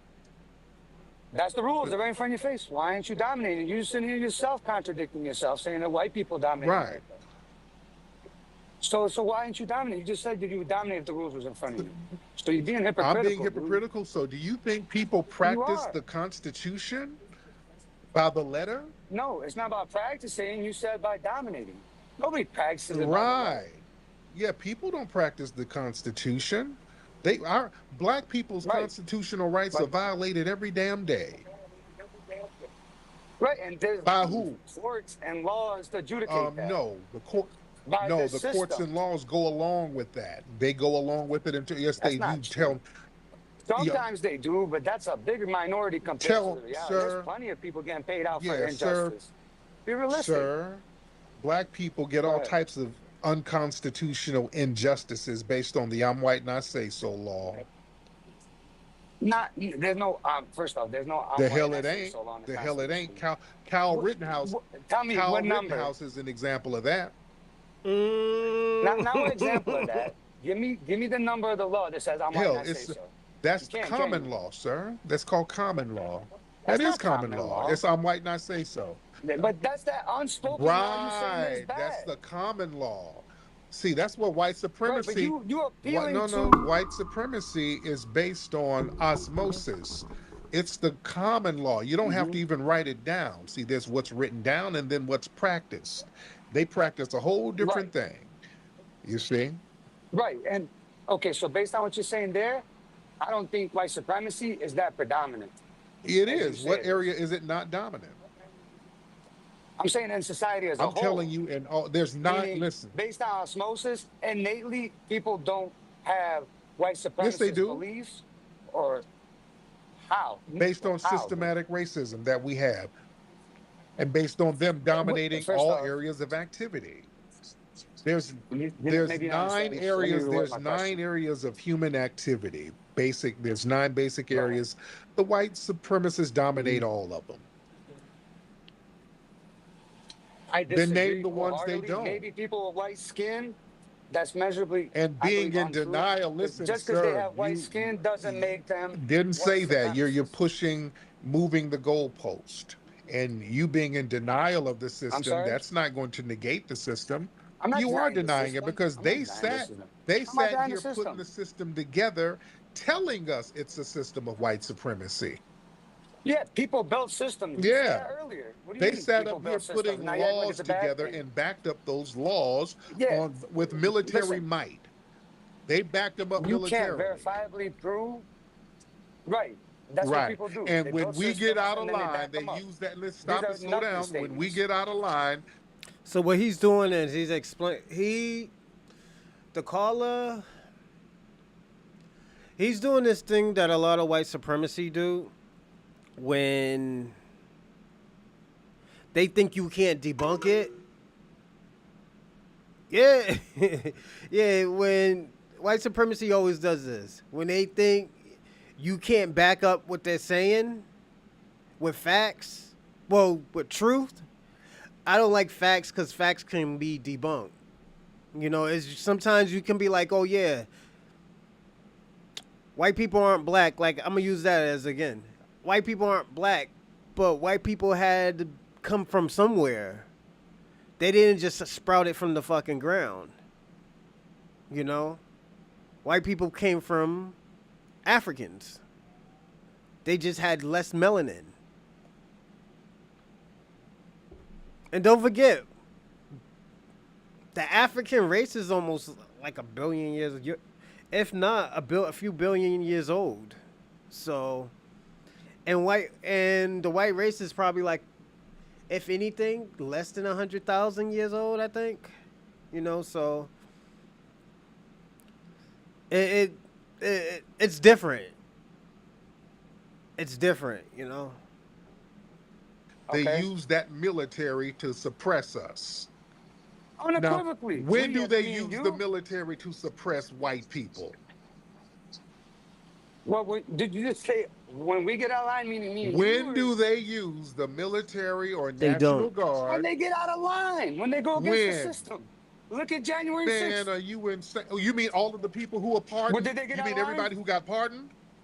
Hey, that's a Huh? thing that's in the Really? system Really? apparently. You all the people who got Yo, pardoned? black people got All the pardoned too. people who are Kodak free Black got right now? pardoned. Oh, okay. That's Kodak not Black a got good pardoned too. example, sir. So You mean all of the people walking around he free? did. Did he not? Show me the Black Panthers. Right, but pardon is part of Show the me the Black system. Panthers who are free, who talked about doing what they did. You got Black Panthers who Bro, talked about doing that who are still in prison from the 1960s. right. So what did the Black Panther movement do? Okay, Which I no, was no, for, no. I liked, Where are the Black right? Panthers who are It no, went no, no, against the sir? The system. Black Panthers talked about running up in the Capitol and they're in jail for 50 years. Right, These dudes ran up in the Capitol and they're free now, sir. That's white supremacy. right. That's What not is white it then? supremacy, dude. It's Right, favoritism and based bias. on Those are his race, fans. you can't show black people who did that. It's Then not show based me the on race. black It's people based who on political show me the black standing. people who are free from doing that. But I Thank don't know if there you. was Thank black you people so on much. January Thank you. 6th. Thank There you. was black Thank people you. on. All right. That's enough. All right. These are the type of people. That's why I say, yo, certain talking points, Kwame, you do that. Like the talking point what this man's saying, you kind of do that. This is why I always have to slow you down sometimes. Like, yo, hold up. You can't say that, Kwame. I was like, you being disingenuous. Like today when we was having a conversation when you was saying, hold on, let me go back. Just so I can be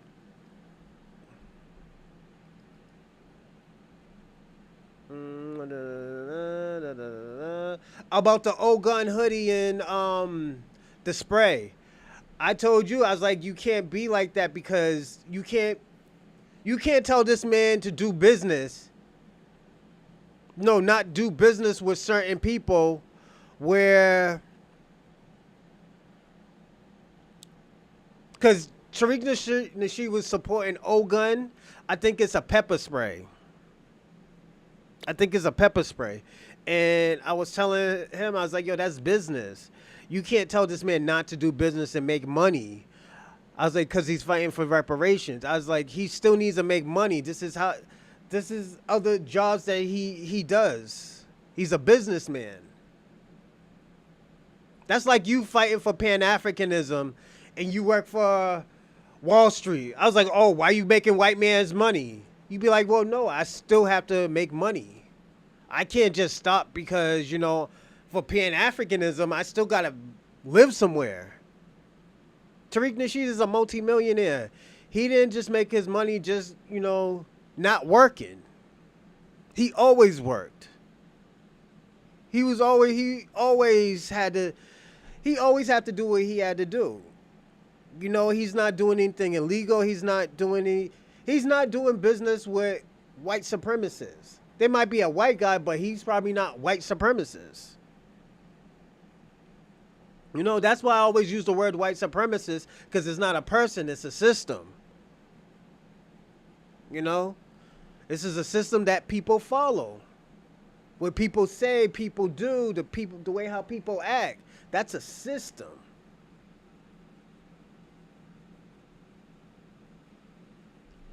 And he gets mad. This guy right here, the white supremacist denier, he gets mad because at the end of the day, he's debunking everything he's saying.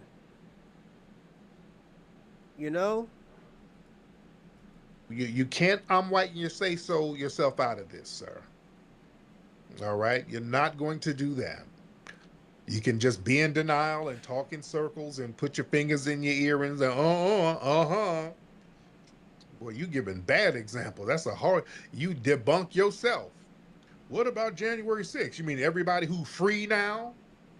These dudes ran up in the Capitol building and they all running around here free doing interviews now? Mm-hmm. Jake Lang. And the Black Panthers sitting up rotting in damn prison? But talking about doing that? Man, give me a break. I don't even have to go to the Black Panthers. You got black folks out here in rap groups getting RICO charges. You understand? Come on. We can even talk about the Native Americans. There is still some Native Americans that are still sitting up in jail for like 50 years because they fought for their land and they found a dead body that has not even that DNA on there. Some shit that happened in the 50s. They got the natives still rotting in prison. On now? White supremacy. Man. All right.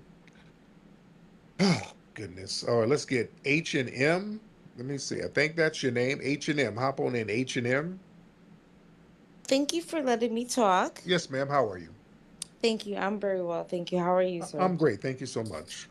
Thank you for letting me talk. I really hated what that man was saying earlier Yeah. because that was crazy. Mm-hmm. Okay. I think all black people should be, worried. About what?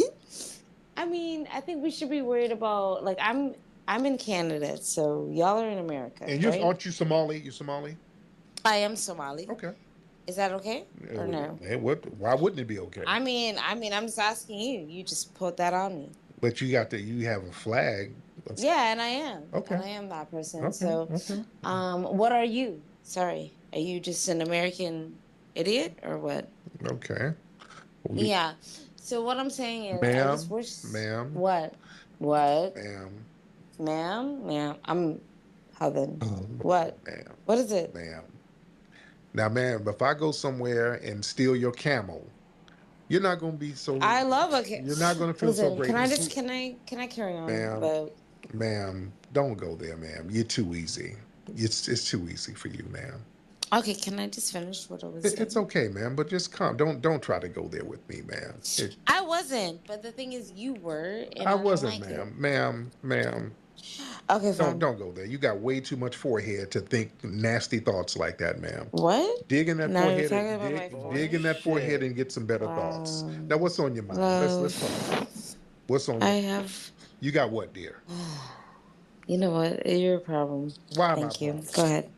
No, you are. Go Now, is ahead. this the You're miss? talking about my forehead, Yes. and I don't understand because now, when I was talking about something completely. He said, "Yo," he said, "You got way too much forehead to be having them nasty thoughts." That's me. I try to hold that shit in, man. He said, "You got too much." He said, "You got too much forehead to be having all those nasty thoughts." That's crazy. Completely different. And now you're talking about my forehead. Yes, ma'am. Go ahead. I did. Go ahead. I did. Yo, No, why no, is no. Why? I don't understand because now. Go ahead. I did. Go ahead. I did. Completely different. And now you're talking about my forehead. Yes, ma'am. When I was talking about something. The You're miss. talking about my forehead. Your problem. Why my Thank you. problem? Go ahead. No, you are. Go Now, ahead. is this the You're miss? talking about my forehead, Yes. and I don't understand because now, when I was talking about something completely different, and now you're talking about my forehead. Yes, ma'am. Yo, Go ahead. these I biz did. Go ahead. I now. did. No, no, no. I'm not no ma'am. I'm a miss. But go ahead. Do you have a man? I mean, what are you? Are you a missus? Have you been married? What's going on? What's going on with you? You're talking too much. Go ahead. No, ma'am. I'm asking you. You No, corrected no. me, I don't want to talk and I about it know you anymore poor because niggers. now you're talking about. No, man. I know you poor No, I don't niggers. pull anybody. Yes, you do, man. So you see, you see what ma'am. you're doing. No, with all of that Good forehead, night. ma'am. Good night. With all of that, With all of my forehead, yes, right? yes, Anything else? So with you're with all of that forehead, the gravitational pull you can pull niggas. I mean, literally, you pulling niggas with. Yo, SP said he invented his own lingo. Yo, yo, this motherfucker, you gotta understand. This dude is he used to live. He was born in Alabama. When people in Alabama, like yo, you could say any and everything to them, they'll start laughing. But the only thing about people from Alabama, don't mess with their money or their women. They get very violent. They'll joke around with you, say bitches, punk motherfucker. Like y'all can't say that shit in California because motherfuckers take that shit serious. But down south, motherfuckers don't really take that shit serious. They just be cracking jokes, laughing and stuff like that. And what's his name? Don't forget he was raised in Detroit too. So it's different. This dude, he just mixed with a whole bunch of lingo. So I do agree with you with his own type of lingo.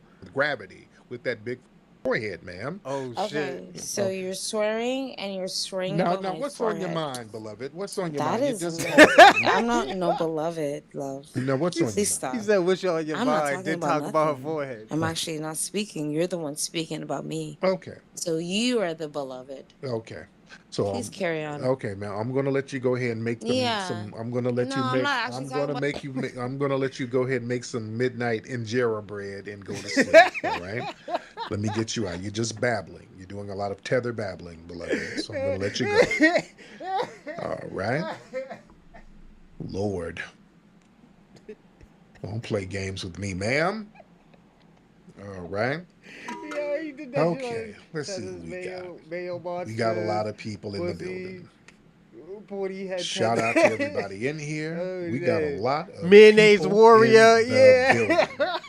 Let's get James Lewis. Yo. Mr. James Lewis in the building. James Lewis, hop on, sir. How you doing this evening, sir? Much respect. Thank you, James. Oh, How my are you, brother? God. I am And phenomenal, Jared introduced, and a lot of other things. But I like to go into talk about God. with Oh, shit. what's that guy was talking. See, he don't know there are 9 areas of activity that white supremacy rules. That's economics, education, entertainment, labor, law, politics, religion, sex, and war. Yeah. And either and all nine are ran by white supremacy, the system of white supremacy. Yes. And I love that forehead joke. Yes, indeed, man. Thank you so much, brother. Let me get let me see. Media right news. Let's get media right news in here. Yo, this is crazy. Oh my god. Media right news, hop on in. Yeah. One How you time. doing tonight? I'm good, man. How Oh, are you? that Somalian dude. I'm good. Airport Yeah, I dude. just want to say, Yo, like with the guy a couple people Facts ago that SB. was really arguing hard with you. Oh my god. Like He's a pointy head. I could do Oh, that if I shit. wanted to. I mean, you already know me from a few times that we've talked that I'm right wing and all that, but there's no point because I'm not going to learn anything and I'm not going to be welcomed back, and I get entertainment from listening to alternative viewpoints. So Right. what would be the point of that?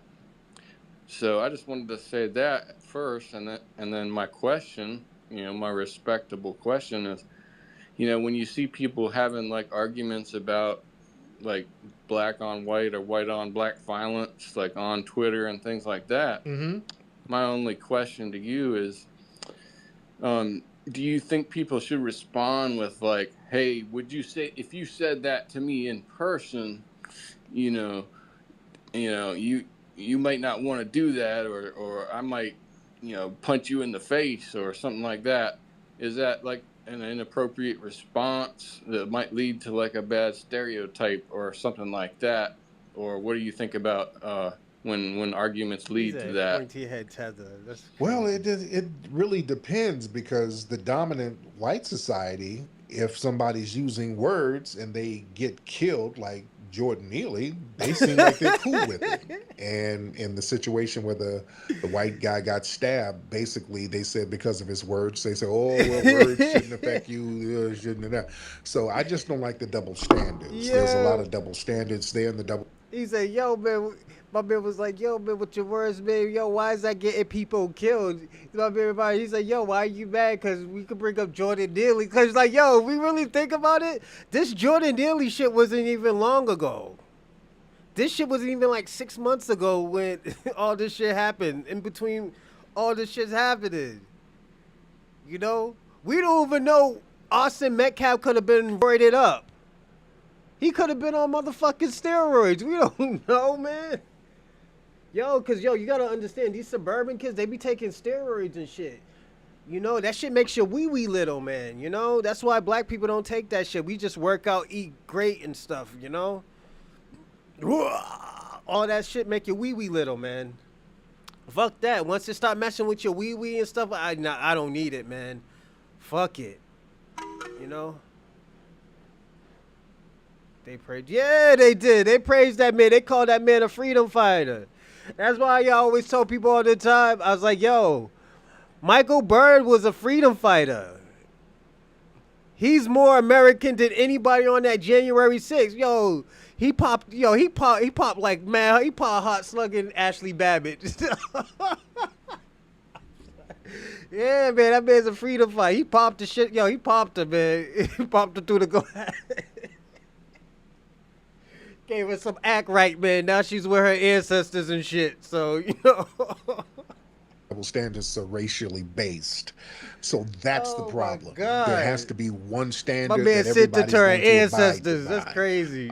We can't have two justice systems. Two justice systems is systematic white supremacy. And there's always going to be pushback from that. So that's what it is. That makes sense? Yeah, I mean, I respect your opinion. There you go. Fair. There you go, my man. Thank you so much. Yo, that's actually was a good one. See, yo, that's the thing about it. Yo, these podcasts, even my podcast, yo, this shit be going left, man. Yo, with these white supremacists, this shit goes left, man. Let them, yo. Them motherfuckers one time thought they were gonna pack me out, man. Oh, man, I gave them a rude awakening, man. I was like Rick Rude up in that motherfucker. I gave them a fucking rude awakening, man. Them motherfuckers didn't like me. When I say they didn't like me, yo, sometimes I just go back just to watch it and laugh. You know, drink my honey jack and just laugh, man, you know? So, fuck it. You know, yo, they were mad. Like, it was crazy.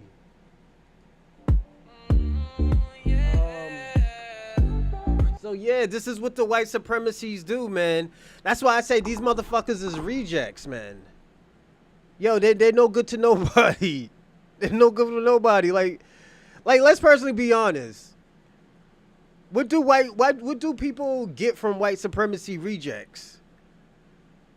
Nick Fuentes is he's a white supremacy rejects. And I tell y'all all the time, when he was in Massachusetts, he got ran out. Yo, he got packed out by trannies. He was talking about he was scared for his life. I'm just being personally honest. Oh, I'm sorry. They don't call themselves trannies no more. Transsexual. I mean, not transsexuals. Transgenders. Yeah, man. He got packed out by transgenders, man. The Rainbow Gang, man. The Skittles gangs. They packed him the fuck out of here. It's like, yo, you gotta get the fuck out of here. They ran down on him like the mob. You know. So, yo, I told motherfuckers that shit. Yo, they were mad at me, man. Nick Fuentes fans were mad at me. You know? They got mad at me when I told them Amuru Myron Gaines was he was between the sheets with his white daddy. You know, his mayonnaise warrior. Yo, and I could talk like that about them because you know why? Massachusetts is a systematic racist state. Boston is a systematic racist state. You might not see it, but I've been here enough to see it. You know? But we're going to watch this other one.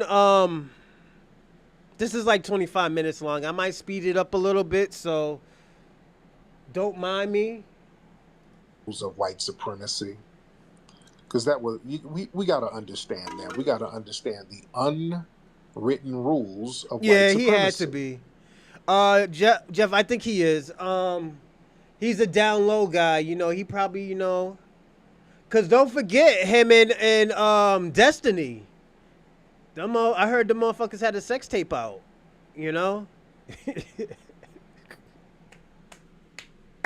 But yo, most of those white supremacy, yeah, man, they be you know, eating the salami. You know, they're salami eaters. Don't let the motherfuckers fool you, man. Those white supremacists, the neo-Nazis and stuff, yeah, they be getting busy with the salamis. Yeah, Myron Gaines is 35 and just started getting women. Yeah, I've been telling people that. Yeah, Jeff, you're right. I've been telling people that. How this motherfucker's giving dating advice and he never really, you know, been with bitches like that. That's why it was that the white man exposed him, saying like, yo, who made you valid? Oh, I spoke to people, I read books. Books don't tell you how bitches is. You got to go through I had experience. You have very little experience. You know? Like me, I have over almost 30 years of experience of relationship experience. You know? Because the dominant society, they got their power and they maintain their power almost through osmosis. They get on the same page without having to overtly verbalize it. They just know how to get on the same page automatically. What are some of the unwritten rules of white supremacy? Some of the codes that they have that they don't tell you about? Well, the number one is basically never admit that the system exists. That's the first rule of white supremacy. Deny that it exists, even though they used to be loud and proud about it. They used to be extremely loud and proud about white supremacy. They wrote it in books. They would walk around with signs talking about white supremacy. They would put it in laws. They were very loud and proud about white supremacy. And right after 1965, they had to tone down on that. They had to, let's pull back and let's try a new way. We have to refine white supremacy. The new refinement stage of white supremacy is, what white supremacy? It don't exist. So everything that happens to you Negroes, that's just your own fault. Because if you admit the system exists, that means you risk exposing it and dismantling it. Mm-hmm. And then you're going to lose all those privileges and goodies. Ain't that right, Mayo Monica? Mayo Monica calls up sounding dumb Called a Mayo Monica. That shit is crazy. for a reason. She knows she gets goodies and benefits and privileges. She knows that. The other rule is you got to protect whiteness at all costs. White identity is treated sacred and fragile. It has to get immediate defense. You can't critique it, no attacks or nothing. So you got to protect whiteness at all costs. And it's loyalty to other whites over truth. Nothing is about the truth. White people are expected to support other white people even when they are clearly in the wrong. You see? We see it with law enforcement a lot, but it ain't just law enforcement. Law enforcement, they cover for each other's misconduct, that whole blue wall of silence. Oh, it extends way beyond law enforcement. It's the white wall of silence. All of white society, basically, for the most part, got together, for example, with the Kyle Rittenhouse farce. They all got together and let that train wreck play itself out on the international stage. That just made them lose so much credibility. This person faking a cry on the stand, the judge sitting up here just throwing all rules of law to the dirt. They're just bending over backwards to protect this idiot. The media was protecting him. They all get together and protect this dude. Kyle Rittenhouse throwing up white supremacist hand signs. They're all acting like they didn't see that. Yeah, that's like a little code of silence they got. It's like that. That's an unspoken agreement that they don't openly talk about racism, especially when you're around non-white people. Like when you're at work, your white coworkers, they don't say nothing when another white employee makes a racist joke. Instead of confronting it, they just kind of go along with it. We got to really understand those rules. Another rule is white victimhood always has to be centered. When a white person is the aggressor, That's why I always say, like, yo, a lot of white supremacists have victimhood mentalities. Like the Jake Lanes, the Nick Fuentes and stuff. And Nick Fuentes is a Mexican. Yeah, Nick Fuentes is a Mexican. Somebody was sleeping with the maid. So and that's what happened. And look how he talk about his own people, Mexicans and shit like that. He want to be white so bad, and this is why I always tell people all the time: you gotta police your own people, man. That's the only way that things could get solved is when you police them. Yeah. The narrative has to shift so that they appear to be the real victims. Going back, Kyle Rittenhouse, he was the aggressor. This man went across the state with a gun to target people, and then he turned around. Oops, self-defense. Oh, my life was in jeopardy. It's true. George Zimmerman, same thing. Oh, my life was in jeopardy. After he went and attacked the kid. So white victimhood always has to be centered. Always got to be centered. Black excellence, on the other hand, it must always be contained. See, black talent is only celebrated when it reinforces white power structures and stay within safe boundaries. For example, Colin Kaepernick, nobody had a problem with Colin Kaepernick. He was a good player. The minute he used his notoriety and his excellence to bring attention to what was happening to black people in America and did a peaceful kneel in protest, oh, no. They had to blackball him from the league. They blackballed him from the league. Yeah?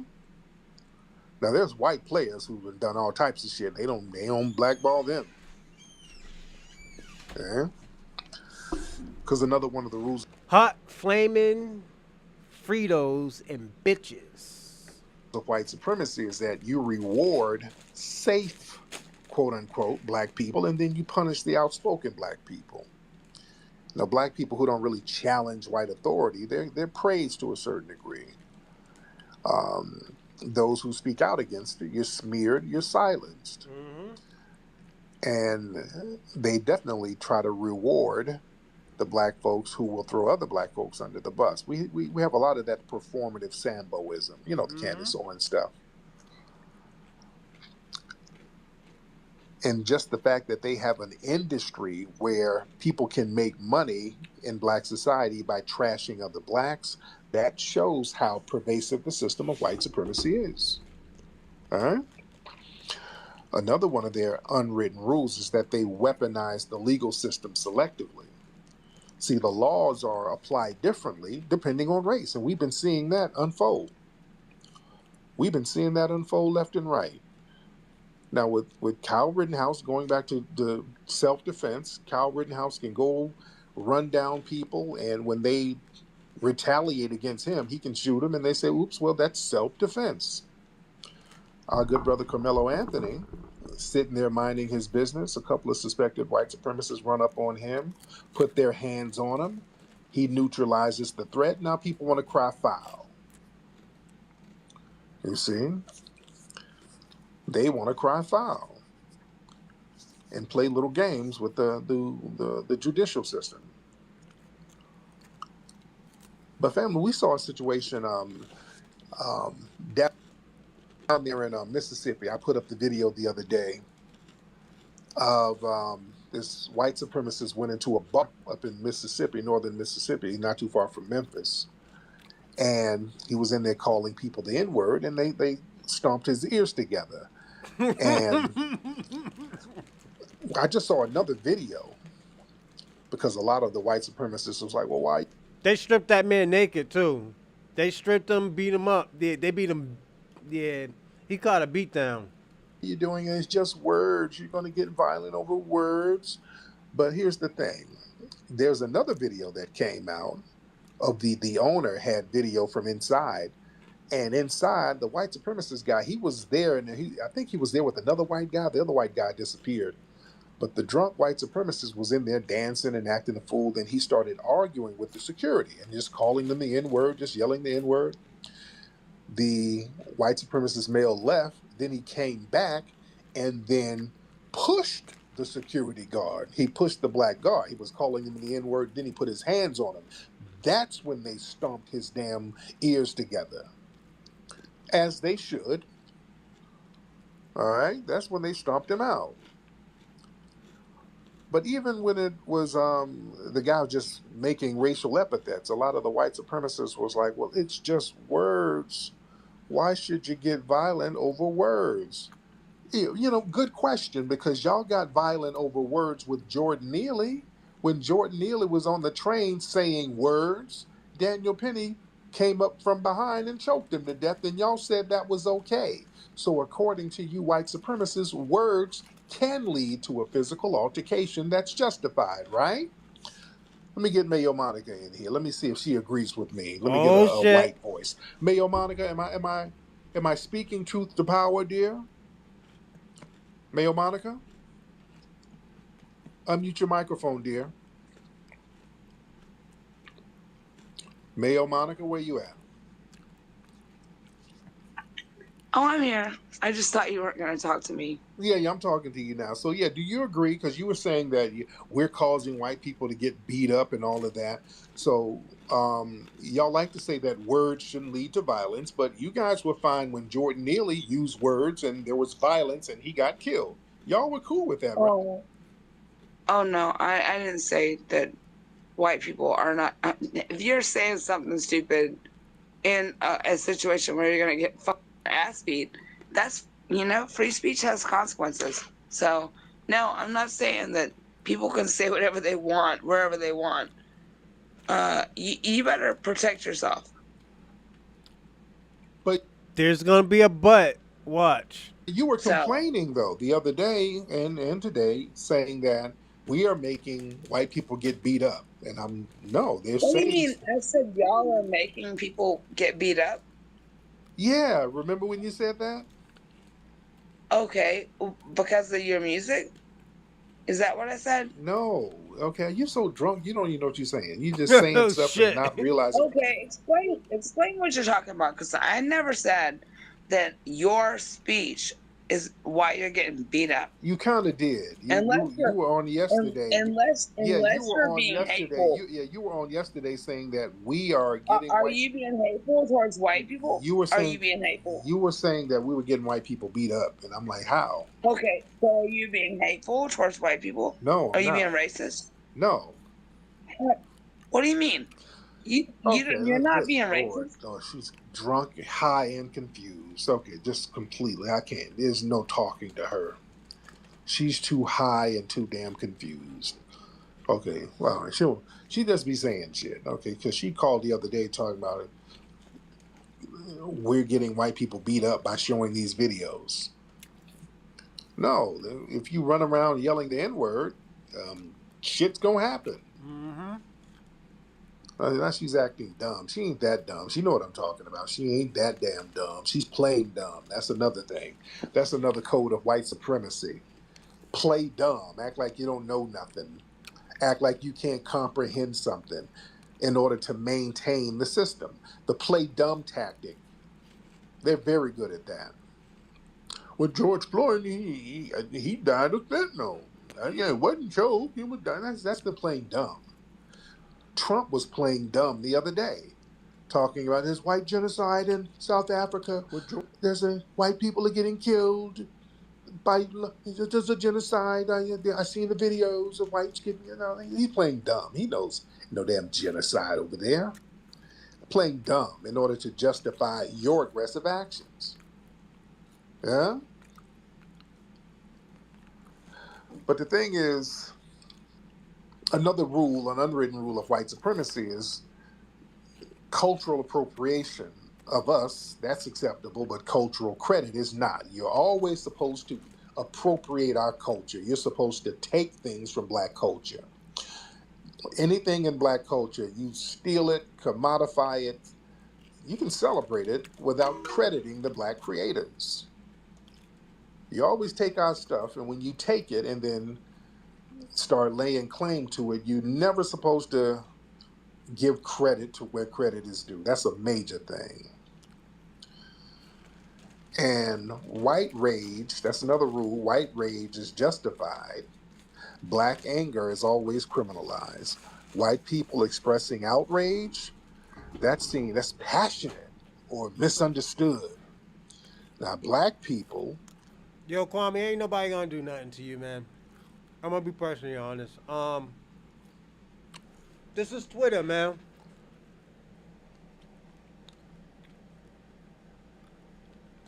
Um, I'll watch it later on. we express anger. Oh, you're aggressive, you're violent. Yeah? Just like the January 6th rioters. They're like protesters, patriots. These guys all walking around free now. But black folks just standing in the street saying, hey, man, up, don't shoot. Oh, God, these thugs, domestic terrorists. Thugs, domestic terrorists. Oh, God, insurrection. You know what I'm saying? So, yeah, the little unwritten rules they have. And one of the rules is to keep white institutions at the top. You always keep the white institutions white at the top, even in diverse fields. Decision-making power and ownership has to be kept predominantly white. Yeah, there always has to be somebody white at the top, in the corporate sector, major record labels, television. There's always a higher up who's white that you got to answer to. Yeah, and also another unwritten rule is silence. Silence is better than accountability. See, when white institutions and white individuals are called out for their racism, they gotta avoid taking real responsibility. I get on these white supremacists every day. They don't take responsibility for nothing. It's everybody else's fault. Everybody made them racist. Everybody made them enslaved people. When you say, hey man, you guys, all this white supremacy you did, oh no, ain't no white supremacy, dude. It's Jewish supremacy. The Jews made us do it, dude. The Hebrews, it was the Hebrews. It was the African tribesmen who made me do it, dude. Everybody made you do it. It was the Illuminati. It was the aliens. They don't take responsibility. They just play dumb and don't take responsibility for nothing unless they can steal it. Now, if you steal something, oh yeah, we did it. We're the real Egyptians. The real Egyptians were white, dude. Yeah, you see. But the thing is, deny historical accountability. They gotta rewrite historic truths to avoid accountability for their racist actions. That's why they're always trying to change the school curriculum. They got to remove the word slavery, and they do little shit with it. Ain't slavery, it's involuntary relocation. And speaking of slavery, there was an area out there in Washington D.C. and slavery was in D.C. by the way. There's a house that was on a slave property out there. What's the name of that place? What is the name of that place out there? That plantation in D.C. That plantation area. There was a little area over there. Hold on, let me get the name of it. I want to get the name of it real quick. Let me look that name up real quick. I want to get the right name. Calamara. Yeah, Calorama. The Calorama Mansion. It was an area over there called Calorama. And this area, it was enslaved people there in D.C. It was some slave owners owned the area. So there were several properties built over the centuries in this little area, but it was still, it was slave owners owning this place. Well, the main house that was rebuilt, I think they rebuilt the main house in the 1920s, but it's still on slave land where we were enslaved. This damn house then caught on fire and burnt up. It caught on fire twice. Yeah. And so they try their best to hide the slavery part. They start talking about farms and cattle ranch, and they say little code words to try to hide the fact that these were enslaved people in Washington, D.C. There were a lot of enslaved people in D.C. You had slave owners in D.C., ladies and gentlemen. And the ancestors are talking even more. They didn't burn this house up too. The family, do y'all think these are coincidences? These slave locations and Confederate locations are burning up and trees are falling down on them all around the same time? Nah, that ain't no coincidence. I don't think those are coincidences, family. I think that's the ancestors letting us know, hey, we hear you. The ancestors are giving us some signs. Yeah. But the thing is, whiteness, another unwritten rule is that whiteness must always appear to be objective.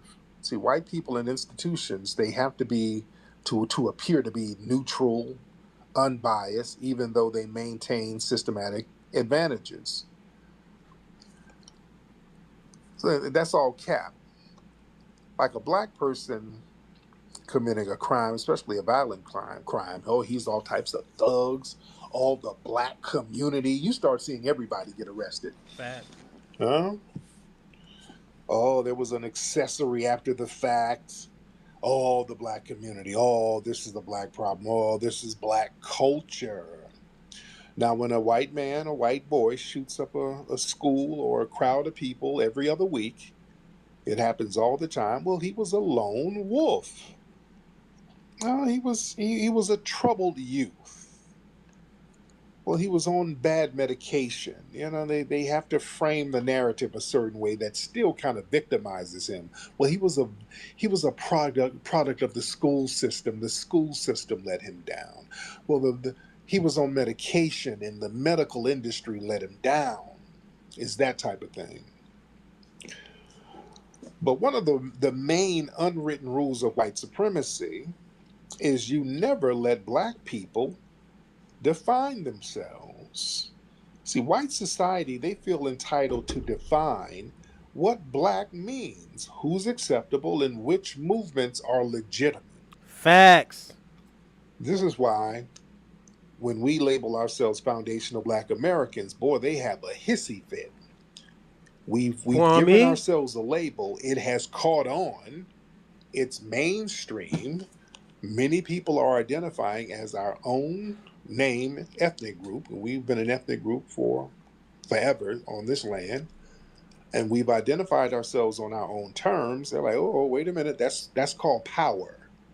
When you can identify yourself and define what that means, that's power. When you can start naming things, especially yourself. You don't supposed to go around and get named like a damn pet. Pets get named. You understand? We let these folks sit up here and tell us what we should be called. No, no, no, no, no. We have to define that. And this is what makes the white supremacists uneasy when we make power moves like that. Now, let me get some folks in here.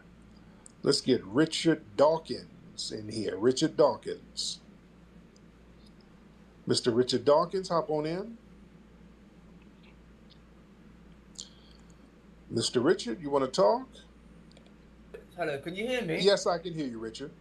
Sorry about that. I'm gaming at the moment, so I am gaming and playing at the same time while I'm talking to you. But go ahead, what's going on? Okay, well, you requested to get on. What's on your mind? Yeah, no, I can talk to you. I can talk to you and do both at the same time. Okay, what's on your mind?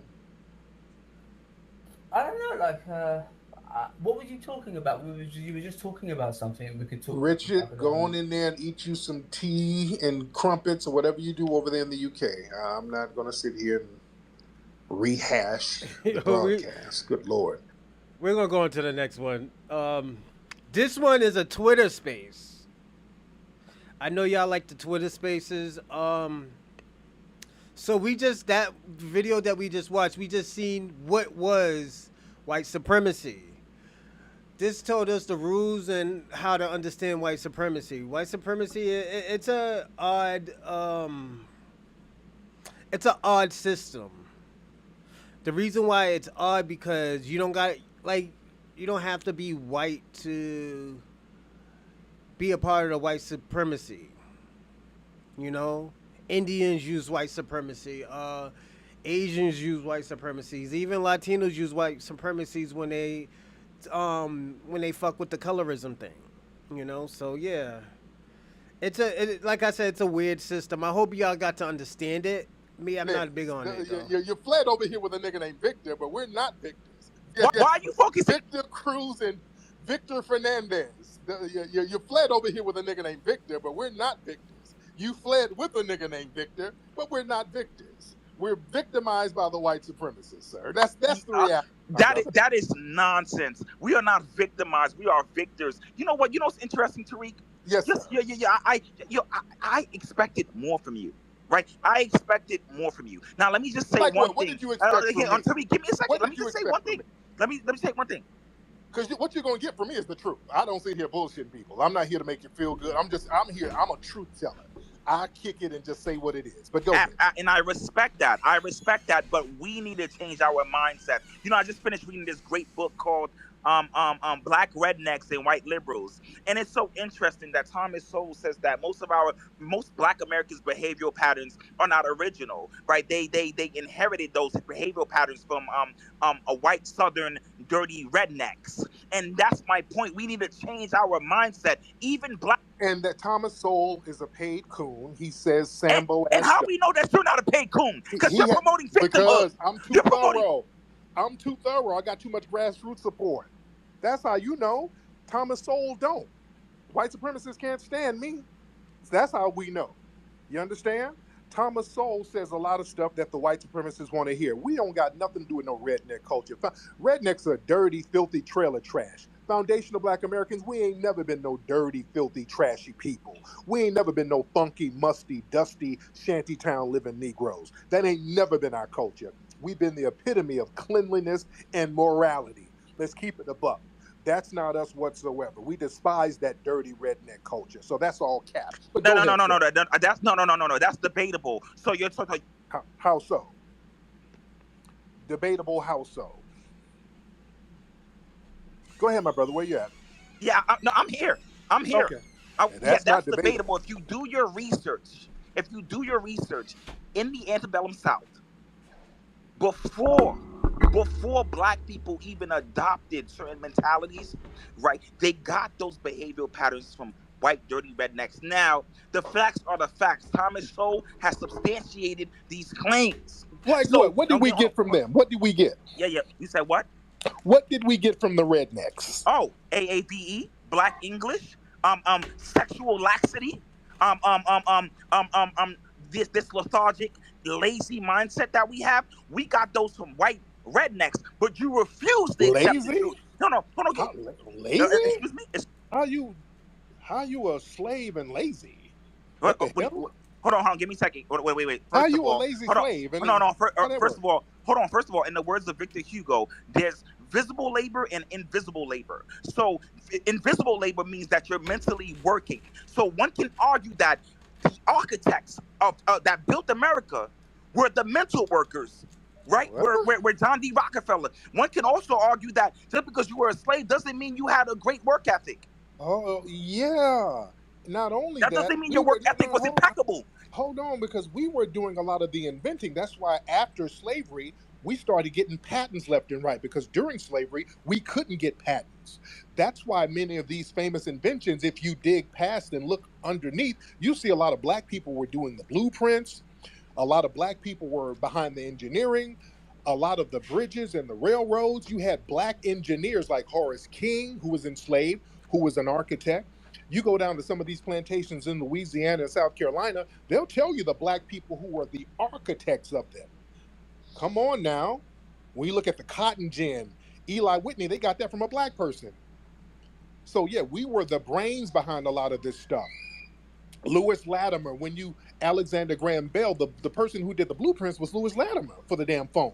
Who really made the phone? We know Lewis Latimer did the light bulb. He was the one who really did the light bulb. It wasn't just mental laziness. No. We were behind a lot of these inventions, sir. That's why we have so many patents. Let's be real. I'm just making things historically correct here, because Thomas Sowell, again, he says stuff that the white supremacists like to hear.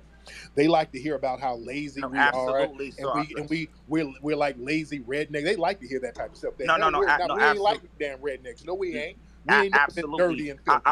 We ain't never been dirty and filthy like them funky ass rednecks. We ain't never been like that. Sure, I'm not refuting anything you're saying, sir. That's why our food, none of that. They try to say we get food from there. None of our food tastes like that bullshit. Hell no. But go ahead, sir.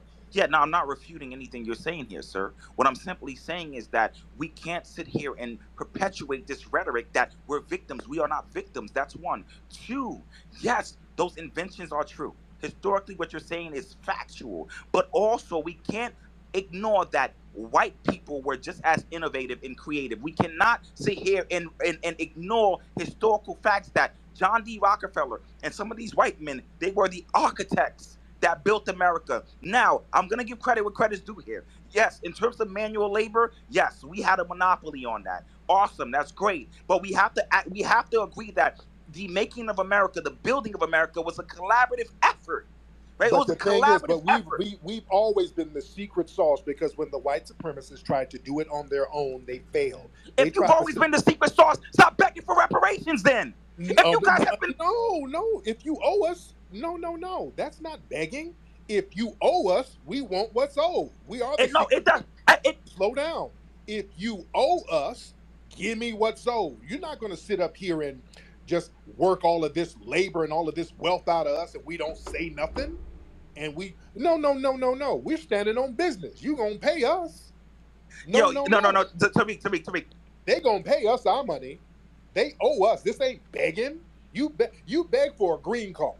You don't beg for what's owed. Give me my money. No, Tariq. No, let's run that back. You just sat here and said black Americans have always been the secret sauce. He say you beg for a green card. He say you don't beg for what you owe. And what I'm trying to figure out here is that if we've always been the secret sauce, why are you saying that we're victims? That is a contradiction, right? It makes no sense. Let me speak, sir, because you've been cutting me off and muting me. And if you respect Haitians, no, give me a second, Tariq. If you fuck with Haitians, right? Let me speak, because I'm a Haitian. So give me some grace here. Thank you. Thank you very much. Take a bite out of your dirt cookie and calm down. Absolutely. I'd rather eat my dirt cookies than eat Wendy's, like how you black Americans. He said, take a bite out of your dirt cookie and relax. Oh, shit. there. Thank you. Go Thank you ahead, very brother. much. Go ahead. Take a So, bite out of your dirt cookie and calm down. But go ahead. absolutely. I'd rather eat my dirt cookies than eat Wendy's like how you black Americans do. Give me 1 But second. At least my hold on. Wendy's is better than dirt No, cookies and no, bush it's meat. not. All No, right. no, it's not. Those mud cookies in Hades are. I'd rather eat Wendy's, the restaurant, than a woman named Wendy, because y'all eat a human down there. You ate Wendy, and those Wendy Dessalines. That's who you ate. But go ahead. Wendy's. I like that. That was very clever. There we that was go. very clever. You know. Go ahead, brother. Go ahead. That was very clever. You go. You walk right into it. Fair enough. And like you're right. I did walk into that. That was dope. I'm not even gonna say. I eat Wendy's and you ate Wendy. Go ahead. All right, fair enough. Listen, we eat people. Okay, fair enough. What I'm simply saying is that if I'm trying to understand, if we have always had the secret sauce, right, then why are you saying that we're victims? That does not sound like a victim to me. If we've always had the secret sauce, if you believe that black folks to some extent had a monopoly on creativity and innovation, then why are you saying that we're victims? If we let me give you an example. And I always use the Michael Jackson. Kwame said he allegedly bodied. He allegedly destroyed Tariq Nasheed. Shout out to E. Will. I got to see the video. Kwame got the video. Kwame ain't trying to show the video. Kwame, send the video. Send the video, Kwame. We want to see the video. So we could put it on the so we could put it on the channel so we can watch it. So if you win, you win. And don't forget, there's a lot of FBAs beyond here watching. So, if you did, you did. You got brownie points to talk about. But we can't go on but what you said, Kwame. Sometimes you're a little bit shaky. So, I want to see the video. I want to see that motherfucking video. I don't want to hear what, what other people say. We want to see the video. That's what he said, but I told, oh, come on. You got the video, Kwame. Stop playing around. Kwame got the video. I think he got the video. Kwame, give us the video, man. It's an example. Michael Jackson, greatest entertainer ever, made the greatest album ever, the biggest selling album in history, Thriller. Michael Jackson, according to the family, basically they were victims of abuse. Joe Jackson, he was a strict father. He pushed them, but he was, according to the family, he was somewhat abusive. They were victims of Joe Jackson. This is why they had, Michael had issues as an adult. He was victimized. Even though he was very successful, he was the secret sauce in the music industry, he was still a victim. And the reason why he was pushing so hard to be so great was because of the abuse as a child. Joe really pushed him, and Joe made him practice and made him sing and made him. Joe, even though Joe could be considered a victimizer, and I'm just saying what the family looked at him as just being too rough. He didn't let him have a childhood. He was just really pushing him so hard. Even though he was considered the victimizer, he brought out the greatness that was already in Michael. So even though Michael was the secret sauce, he was still a victim of abuse to a certain degree. And we're the same way as foundational Black Americans. We're great people. Our greatness is known all around the world, even though we are abused by these white supremacists. That doesn't take away from the greatness. We are still great people. As victims of white supremacy, see how that works? You can still be great and be victimized. That's a reality. So that's the analogy. If you have facts, you got facts. To us, it has never been about who was better. It's about who had the truth. You technically don't have truth about Black Americans. Yeah, you Nigerian. No, I should call them a Nigerian. You Jamaicans have a lot of pride, but at the end of the day, y'all usually lose. So yeah. Analogy I like to use, and I think my Haitian brothers and sisters can be great too. I really do. So Tariq, because they've had a great history. I have a question. I would like for them to tap back into that history. I'm gonna get you in a minute, Carmen. I'll get you in a minute, beloved. Yeah, Carmen, you can wait. Thank you. So Tariq, so help me understand something here, right? You're saying that you can still be great and a victim. Yeah, That's what you're telling me. So that's the yeah, best you got. yeah. Because you got people in prison who are phenomenal, who shouldn't even be in there, and they're victimized, but they're great. You got some talented people who are in prison. They're still victimized. They're still in an institution of a prison. So that doesn't take away from their greatness. So Tariq, And you got people, let and me you ask got you this. people. Let me ask you Go. this. Instead of wasting valuable time, because I believe time is the greatest asset that we have, right? It's a great asset. Instead of wasting valuable time on X on a white man's platform, why don't you create your own platform? Why don't you create your own app? And this is the problem with black folks. We waste a lot of valuable time having these conversations when we all have the purchasing power. We all have the resources to come together and build our own apps, our own platforms. But instead, you want to sit here and call me a tether, or you want to sit here.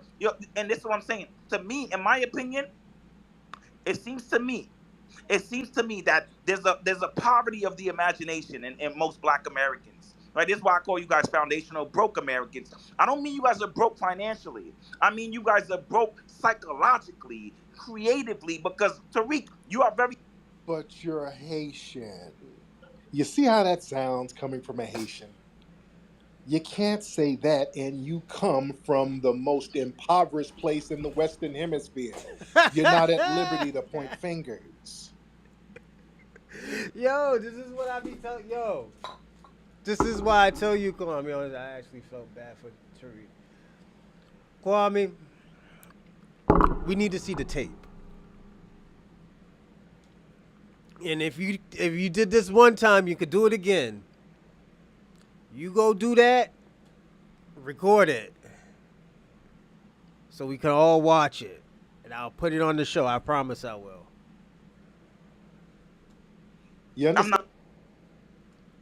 I'm not pointing fingers, sir. What I'm simply Yes, saying you is that are. You're not at liberty to point fingers, sir. You come from the most impoverished place in the Western Hemisphere, where the poverty level is excruciatingly high. So you can't point fingers. But anyway, thank you so much, sir. I don't want to talk in circles. Let me get some more people in here. See, this is what we're saying. You can't be from Haiti or your family from Haiti and Panama, two broke places, and then point the finger at FBA's talking about what we ain't doing. We're doing better than that.